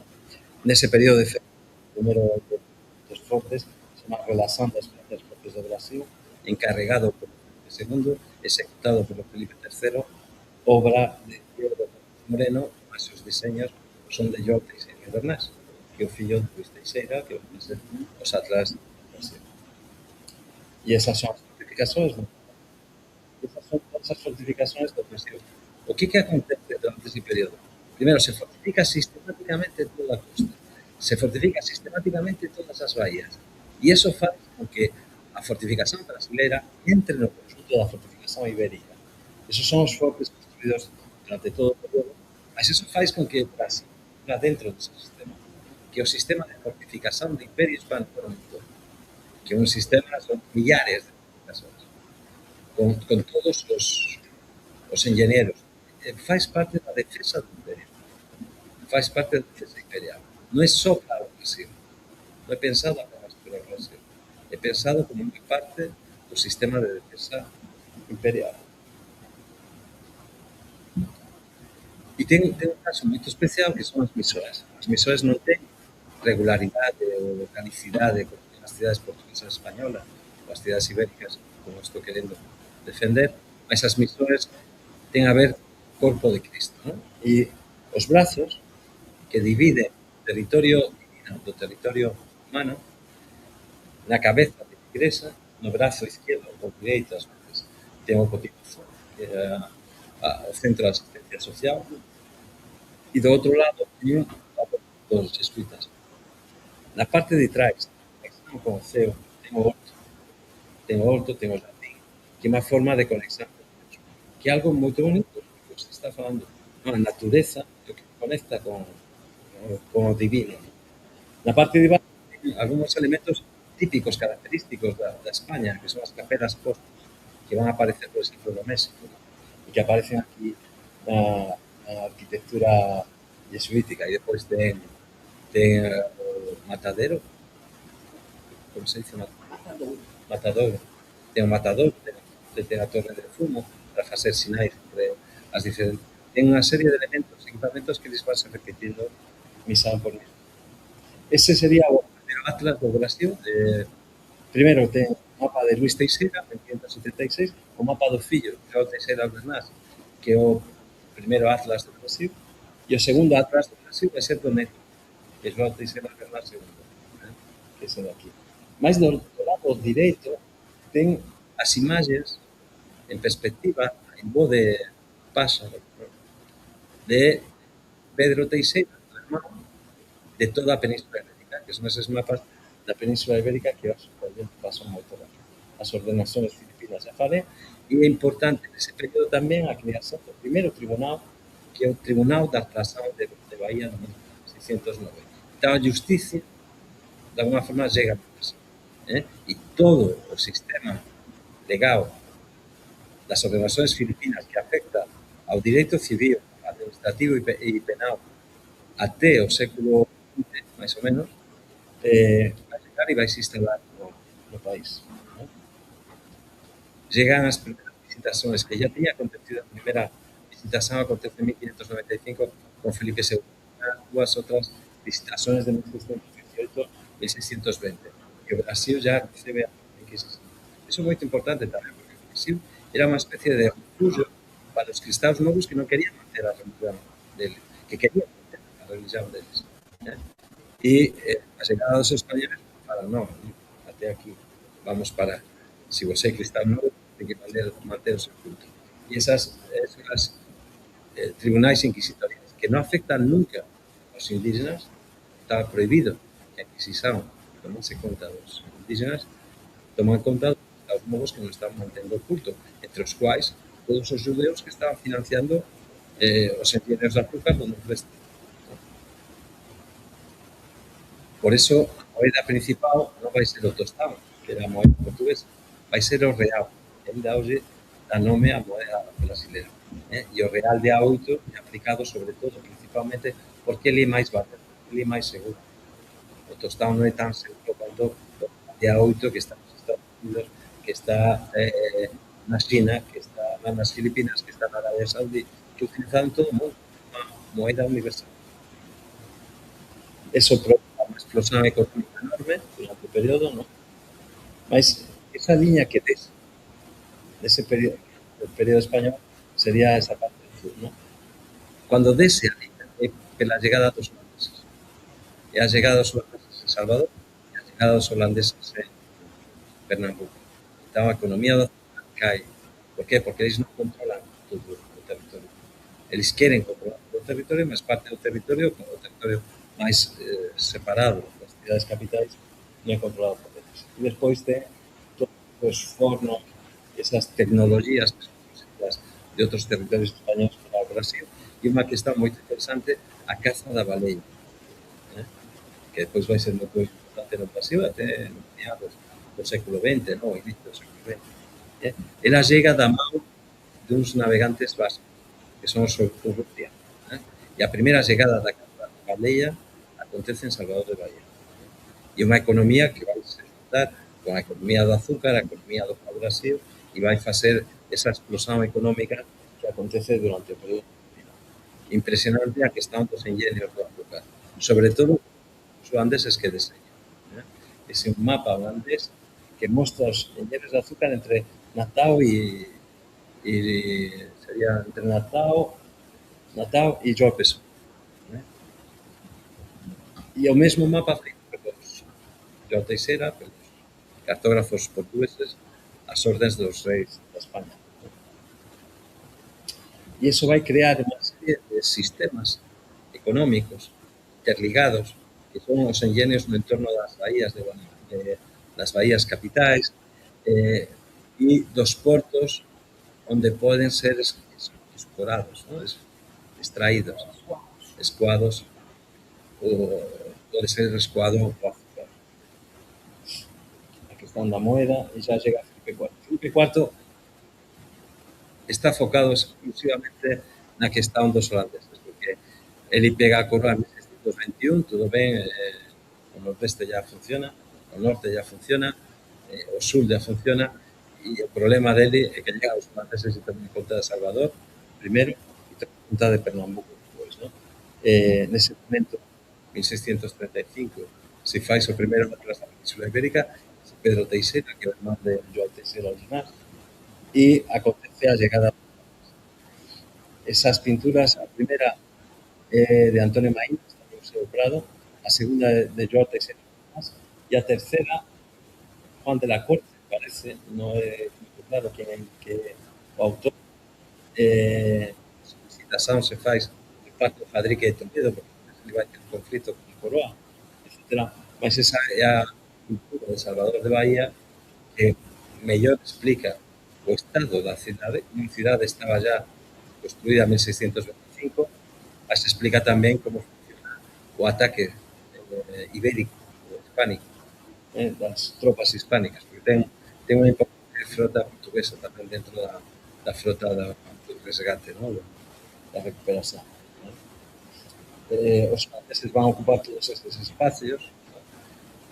Durante un tempo, ás veces menor, ás veces maior, unha intensidade maior de pose, unha intensidade menor. O territorio principal vai ser o entorno de Pernambuco, mas eles van chegar prácticamente até Fortaleza e pelo sur eles van atacar outra vez El Salvador, eles van tentar chegar até o Porto de Santos, en fin, eles tentan ocupar a totalidade do territorio, ¿no? A pintura é fantástica, é un filme que foi feito sobre a historia da pintura, sobre a pintura, detalle por detalle, porque ten moitos detalles. E foi fantástica.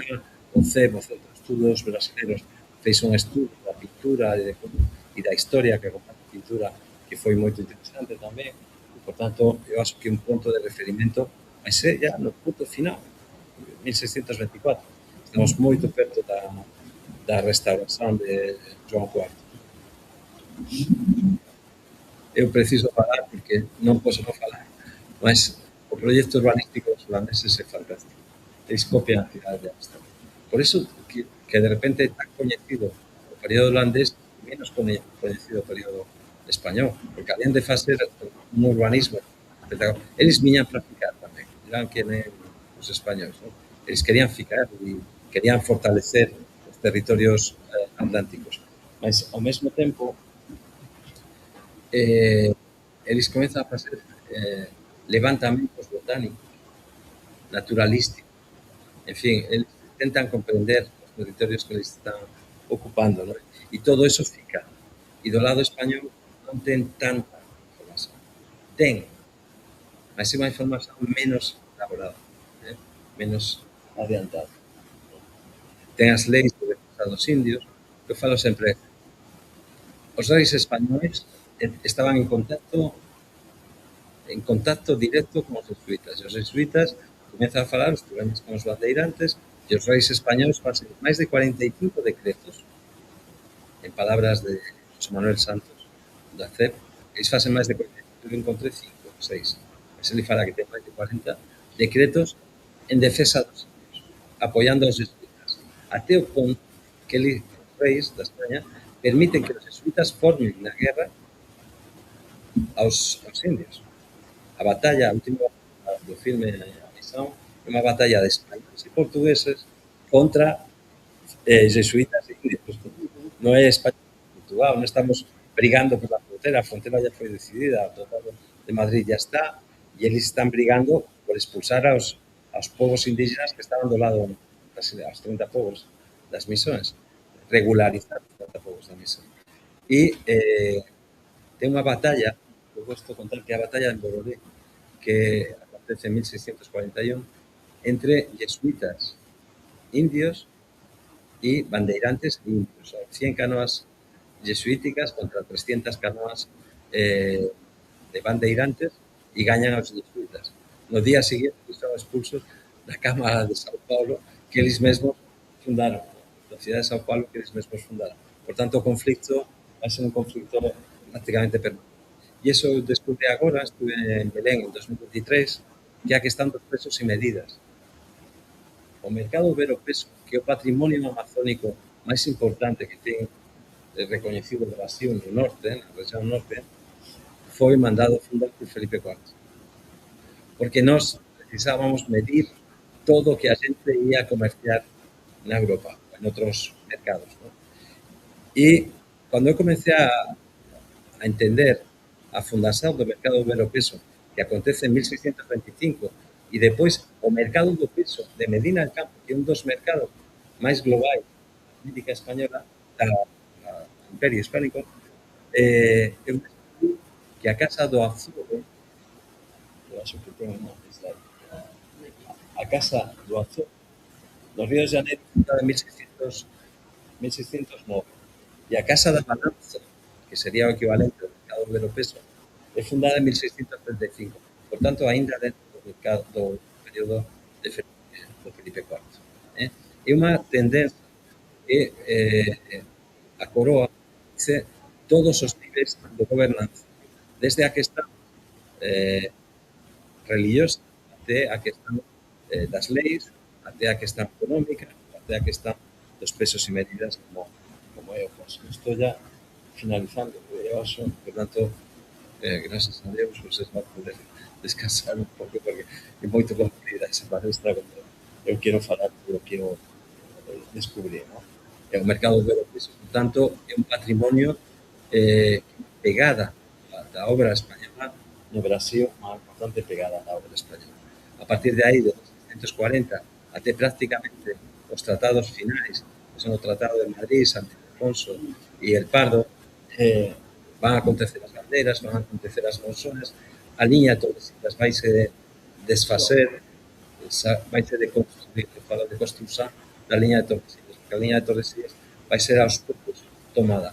E cando o Marqués de Pombal quer fechar os tratados, que vai finalizar no Tratado de San Ildefonso, mas sobre todo o Tratado del Pardo, ele aplica o principio de Vos de Juan de Solorza, que é un principio noso, español, que é o principio da usurpación.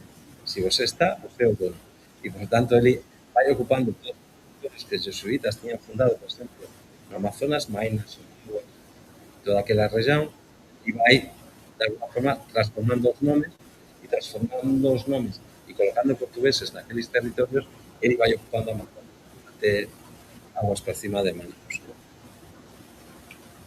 E eso constrói as fronteras do mundo. E, por tanto, desaparece a liña de Tordesillas e van aparecendo as distintas liñas dos diferentes tratados. 9 desas cidades que eu falei até hoxe son patrimonio mundial. Por tanto, o patrimonio que España deixou no Brasil aínda permanece e, de alguma forma, faz con que esas cidades manteñan unha importancia capital no resto do Brasil.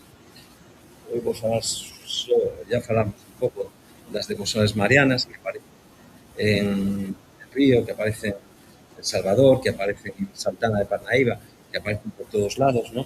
Que aparecen en Pernambuco, por todo, que aparecen, paro, si se consigue, aparecen na Semana Santa de Pernambuco, varias Semanas Santas de Pernambuco, que inicia no período da neve. E, por tanto, a Semana Santa, as cofradías, comenzan a se expander por todas as cidades brasileiras, de forma, esos son os santos, os autos de fe, que son as visitações e o impacto das visitações. Eu acho que nas 3 visitas que aconteceron no Brasil, no período da Unión Ibérica, depois vai ter posterior, morren apenas 5 persoas. Un conflicto con os indios que aconteceu en Belén de Pará en 1648, morreron 14 unha batalla. En todas as visitações, apenas 10 persoas no máximo. E sempre era por casos moito graves de asasinato, de alguma outra cosa. Eu falei dos quilombos, da chegada de Nosa Señora do Rosario e da creación dos primeiros quilombos, o na arte. Ese aquí é Juan de Puerto.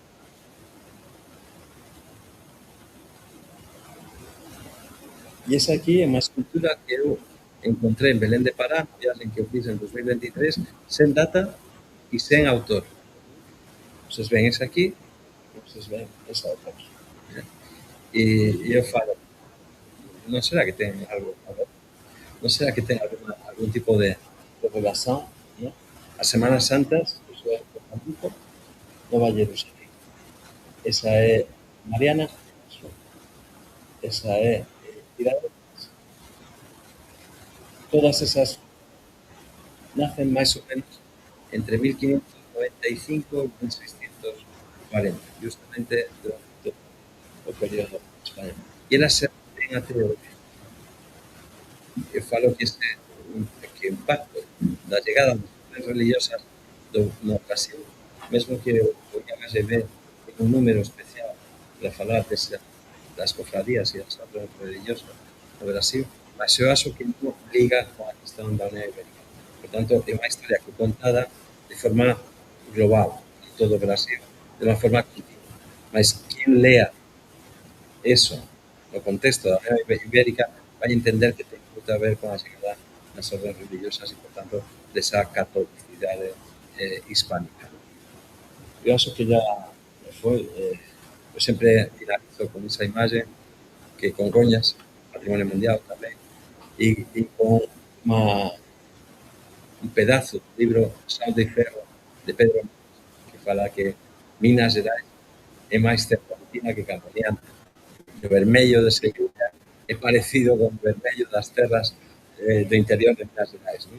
E eu que morei uns anos en Belo Horizonte, gosto de falar que a pegada española foi alén de 1640, porque Minas Gerais já non ten nada a ver con a xente. Nós xa non estamos aquí e nós non podemos falar que Minas Gerais é a catolicidade de Minas Gerais que é máis profunda. Eu acho, até o que eu estaba contando até agora, ¿no? Ten a ver. Mas é verdade tamén que algo lembra a España ainda no século XVIII. Ok?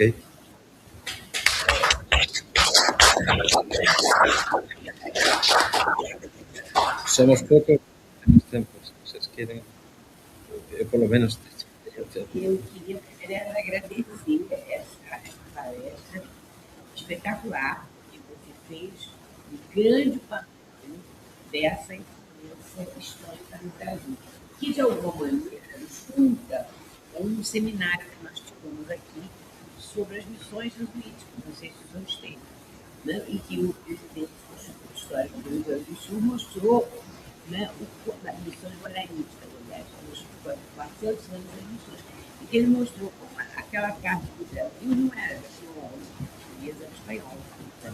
Gravando Oriente. Exatamente, Gravando Oriental. Então, hoje você completou praticamente esse ciclo que a gente fez aqui. Eu queria abrir agora para as pessoas também aproveitar e perguntar um pouco para você. Aí, Só da graduação real,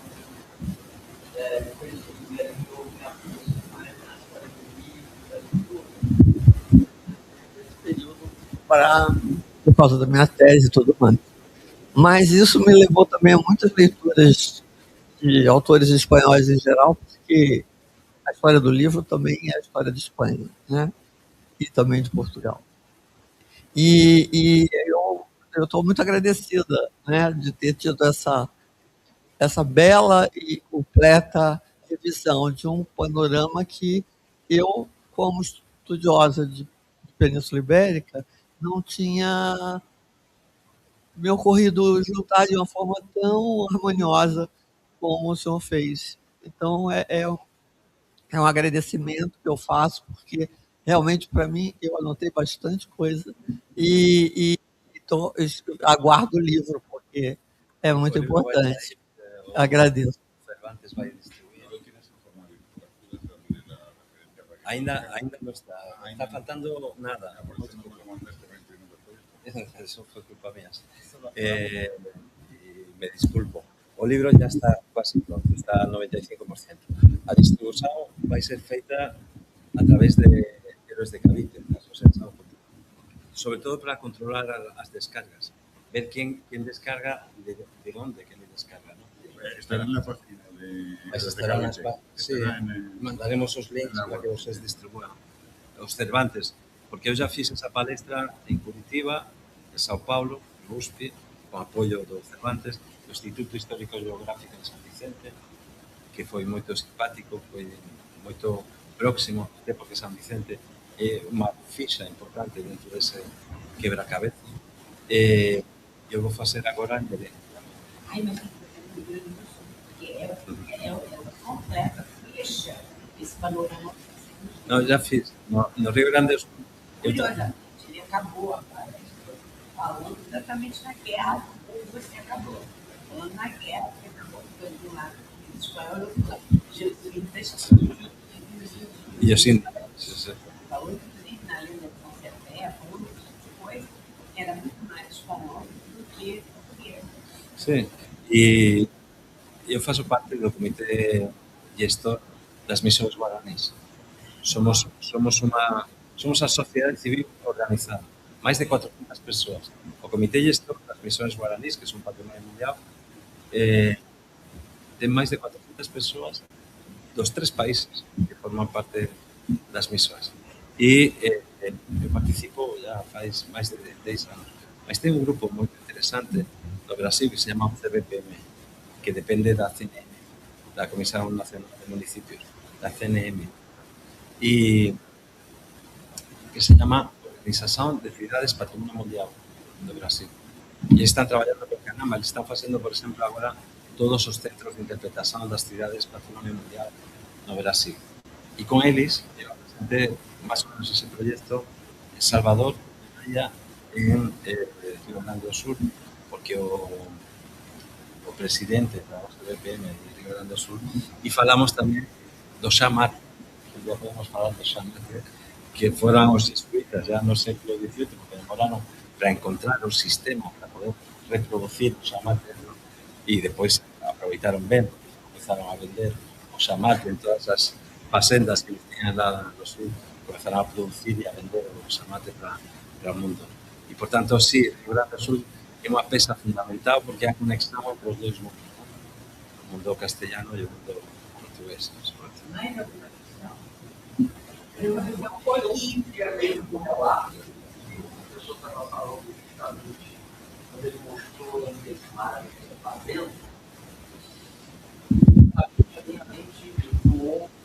para as fazendas coloniais aqui do Rio de Janeiro, Colubandê, Capão do Bispo e tudo mais, especialmente Colubandê. E Colubandê a gente tem uma história muito importante, que é também pouco conhecida, e que eu já pesquisei sobre isso, que é um pouco depois, né, do período que a gente está falando, da União Ibérica, a partir de 1700 e pouco, mas que aí aquela arquitetura me levou para Colubandê, e eu fiquei pensando, né? Foi acho que em 1494 que os reis católicos promulgaram o decreto, o Edito de Alhambra, no qual os judeus foram expulsos, não foi? E aí vieram uma boa parte para o Brasil, e essa gente, esses judeus, e isso aí pouca gente sabe, e essas reflexões todas estão surgindo na minha cabeça agora, depois que eu vi a imagem 5 minutos atrás. Essa gente que eram esses judeus, eles trabalhavam muito e eles foram os proprietários dessas fazendas. Isso a gente não sabe, mas a grande parte dos proprietários das fazendas de Colubandê, Irajá, Jacutinga, em Nova Iguaçu, né? Fazenda Botafogo, enfim, todas aquelas da Baixada, tá? E aqui do Rio de Janeiro eram cristãos novos, tá? E eles foram alvo da Santa Inquisição. Inclusive, em Colubandê existia Ana do Vale, né? Que era viúva e que foi, inclusive, arrastada para os estaus em Lisboa e, enfim, processada e tudo mais, né? Curiosamente, né? Brasil sempre país da corrupção, né? Diga-se de passagem. Curiosamente, essas pessoas que foram acusadas pelo Santo Ofício, elas foram acusadas, foram levadas para Portugal, ou a coisa andou aqui, mas quase ninguém morreu, né? E quase ninguém foi realmente sentenciado, porque o que se queria naquele momento era justamente tomar posse dos bens dessas famílias ricas, né? Que eram de cristãos novos. E a acusação geralmente era a prática, né, de heresia, né, por ter cripto judaico, né, conforme eles diziam, né, as acusações. Então, as coisas se unem, né? Quer dizer, é um período que junta com uma coisa, aí tem a arquitetura da fazenda, né? Enfim, essa é uma outra questão que não está circunscrita dentro do período cronológico da União Ibérica, mas sim, que é está sim. também Eu estudei, uma questão para ser estudada, né? Derivada eu disso. estudei os 2 primeiros engenhos da baixada dos 11 engenhos de Jacarepaguá. Sim. E os 2 primeiros são o engenho de Taquara e o engenho de Água, que eles estão interligados, parece que têm a mesma Sim. propriedade ainda hoje. E esses engenhos são doados aos fillos do gobernador en 1595, portanto, no inicio da Unión Ibérica. A expansão dos jesuítas de Santa Cruz, por exemplo, e toda a expansão das grandes fazendas jesuíticas no estado de Río de Janeiro, non só na capital. E o inicio desa ocupación dos primeiros grandes enxenios, incluído o engenio del Rei, acredito, aquele da Lagoa, que se llama engenio del Rei por Ipsilon, porque é bastante curioso, unha historia pouco coñecida, difícil de pesquisar, porque é unha historia que ficou perdida nos tempos. Non sei se alguén consigue accesar documentos nos arquivos públicos, por exemplo, da Cámara Municipal de Río, mas parece que pegou fogo, non? E que ten poucos arquivos remanescentes daquele período, van demostrar que toda esa expansión, esa consolidación económica da propia cidade de Río, así no geral, acontece durante o mesmo período, e do mesmo xeito, os estados novos que comenzan a construir centenas de enxenios con investimentos moito grandes. Estamos falando das cidades, das grandes capitais. Tudo ben, mas cando você pega 150 enxenios no litoral nordestino, que ten cada un deles 150 e 300 persoas, ou até 500 persoas, pues está creando má rede urbana dispersa que é máis forte do que a propia capital. Então, ninguén entendeu esa ruralización do territorio. Todo mundo fala de cidades. Eu mesmo falo de cidades, poboações, vilas, porque é moito fácil falar disso.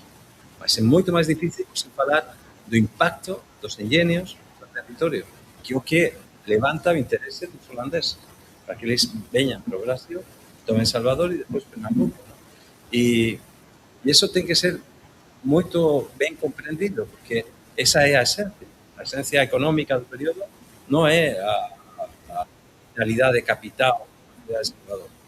Son os enxenios, é o azúcar, é o Brasil. E os historiadores até articulam de que o fato dessas famílias, né, de cristãos novos prosperarem tanto, é que elas, em vez de praticarem uma agricultura direcionada para uma coisa só, eles plantavam várias coisas, então trabalhavam realmente o ano inteiro, entende? Com diversos cultivos ao mesmo tempo.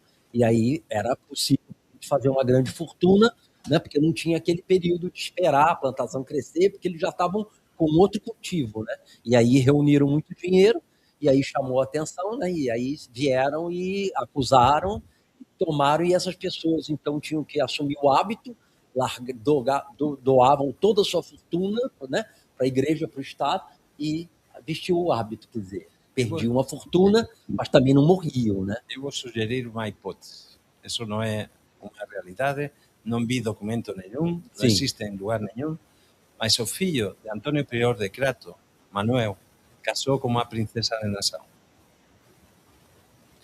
Na saída dos holandeses en 1654, os holandeses têm que pagar para o Brasil 3.500.000 ducados ou algo assim, uma quantidade impressionante de dinheiro.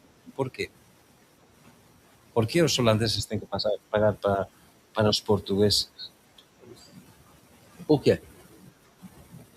Porque a chegada dos holandeses acontece por uma troca com o próprio Antônio Prior de Crato. Isso é uma hipótese. Eu lanço aqui, ninguém tome nota. Isso tem que sair dos anais desse encontro. Porque ele pactua, como ele já pactuou com os franceses, com Strozzi, quando acontece a Batalha das Azores, ele pactua, se você ganha a batalha e devolve Portugal para mim, você toma conta do Brasil. Fala para os ingleses, quando acontece a contraarmada de Drake e ataca Lisboa, primeiro ataca Santander, depois ataca Coruña, non dá certo, e a mesma frota inglesa, eles vão para Lisboa e tentam atacar Lisboa, mas Lisboa já está fortificada. E eles não conseguem acessar. O premio, mais uma vez, era Brasil. era o premio que Antonio Prior de Crato ofrecía para todos os ataques. Primeiro os franceses, depois os ingleses e finalmente os holandeses. Por eso o fillo dele casa con unha princesa en Nassau. Por eso os holandeses ocupan un monte de plazas en todo o mundo, desde as Islas Molucas até o Brasil, ¿no? E eles van tentando recuperar os territorios. Por eso que os holandeses ten que pagar na devolución dos territorios ao Brasil. Mas, insisto, é unha hipótese. Non sei se algún historiador já estudou profundamente eso, mas eu penso que todo ese proceso tan complexo da chegada deles en Salvador, da abertura das portas de Salvador para os holandeses, das tentativas de defesa do noso rei Felipe IV, falaba, si perdemos Brasil, perdemos América. Era esa, manda as frotas, que eu falei pouco, mas que están no Museo Naval de Madrid, as frotas de Oquendo, de López Dióceres, de Mascareñas, con 10.000, 12.000, 9.000 infantes de marina, que eles desembarcan. As flotas voltan sousiñas, ou carregadas de mercadoría, mas non voltan con os infantes de mariña. Os infantes de mariña desembarcan. E eles fican. Jaime. Bom, primeiro agradecer ao Instituto pela iniciativa e pela acollida, e os Cervantes pelo apoio, e parabéns, Antonio. Gracias, Jaime. Esperamos con ansiedad la publicación del libro y demás estudios. Hay una subtrama ahí curiosa con los judíos, que es los que expulsados de España y después de Portugal van a Holanda y van a Recife y hacen la primera sinagoga de las Américas, exactamente en ese mismo periodo, ¿no? Y que de ahí son expulsados con la recuperación de Namuco y van a Nueva York, a Nueva Ámsterdam. Pero yo tuve la suerte de ir al Museo Naval a la exposición del Annus Mirabilis, año de 1625.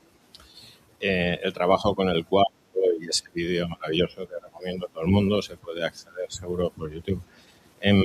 Pero te quería preguntar un poco, has hablado mucho de la monarquía ibérica en Brasil, pero me gustaría que nos dijeras algo de Brasil en España o en la corte, ¿no? Porque el 4 de mayo del Prado, si no estoy equivocado, forma parte del mismo encargo que la rendición de Breda. O sea, el rey pide a pintores de la corte que ilustren grandes victorias de 1625, dos de las cuales no recuerdo cuáles son las otras. Hay alguna más, pero creo que son del mismo año. Creo que son 13. La rendición de Breda, ¿no? El famoso cuadro de las lanzas de Velázquez. El salón de batallas, ¿no? El salón de batallas sí, del Palacio de... Que luego se pierde ese salón, ¿no? Y ahora están en el Prado. Y Lope de Vega hace una obra de el Brasil restituido. O sea, debió ser importante en España, ¿no? Hay un estudio de la Universidad de Salamanca sobre la publicidad que se hace en torno a la recuperación de Bahía, ¿no?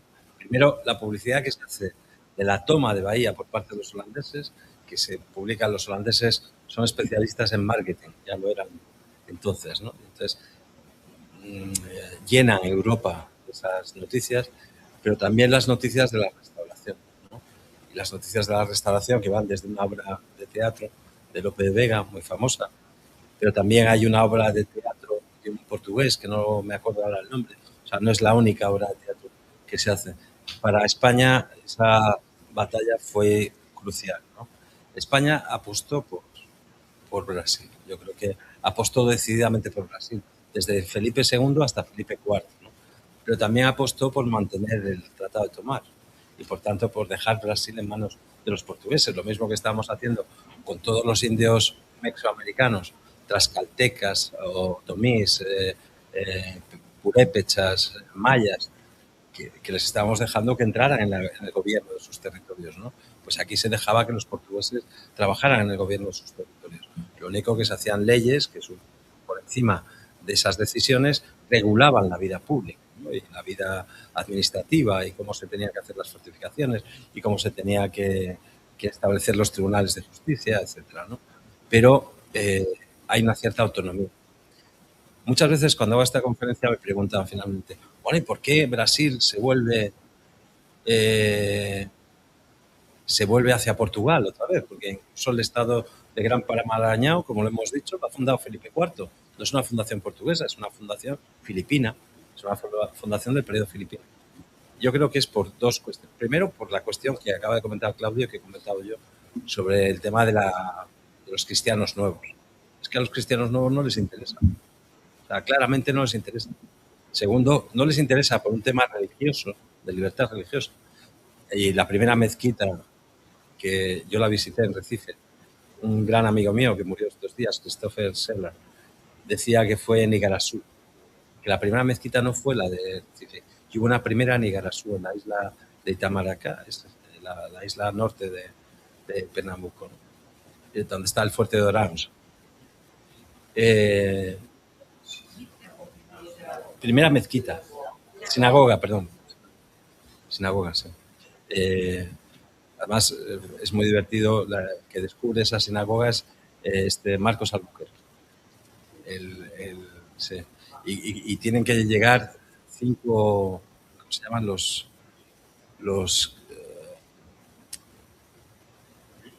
rabinos. 5 rabinos tienen que ir allí a identificar las piscinas donde se hacían los ritos judíos dentro de la sinagoga, en el propio Recife, porque está en el centro de la ciudad de Recife, está en el centro. Disculpen, me parece para español automáticamente. Y ellos tienen que asignar que ellos como rabinos, que ellos reconocen que esa sinagoga era una sinagoga judía. Y hoy está como sinagoga. Mas aquella de Igarasú parece que nunca fue descubierta. Que Iguazú, o meu amigo Christopher Seller, ele acreditaba que a primeira vila do Brasil non era a vila de San Vicente, era a Vila Bella de Itamaracá, de 1526. Son 5 anos antes da fundación da vila de San Vicente. E que era nesa vila que aparece a primeira sinagoga, nesa Vila Bella de Itamaracá. Nesa vila aparecen depois outras cousas moito interesantes. Por exemplo, o maracatú. O primeiro maracatú é daquela región, non? Nace naquelas. A ciranda tamén. Então, Claudio, queria falar? Eu quero agradecer demais, primeiro, a gentileza dos participantes que viabilizou essa aula magnífica que a gente tem aqui hoje. Agradecendo muito, eu tenho sempre nos prestigiado nos eventos, e quero agradecer demais ao nosso colega, que foi brilhante. Ele conseguiu fazer um panorama geral do que é o hispânico no Brasil, coisa que a gente tem. Existem estudos, mas são estudos muito fragmentados. Você hoje trouxe para nós uma visão muito. Além de documentos raros, originais. E também vamos falar a preparação da palestra, toda ilustrada, uma beleza de trabalho. Só tenho que agradecer e dar os parabéns.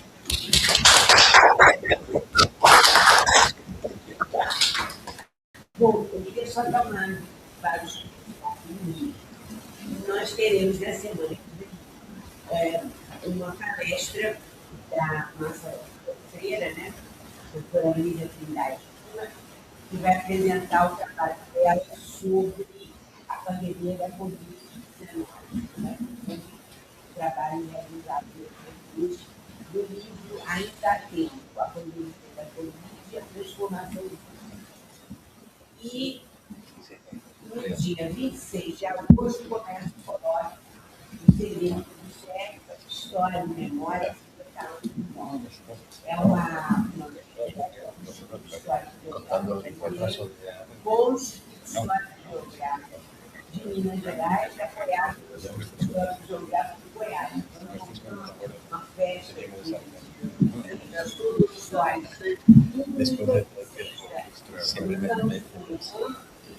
Es una historia. Trata a memória, trata a história, ou especialistas. Está mandando isso para nós, Obrigada a todos. Até a próxima.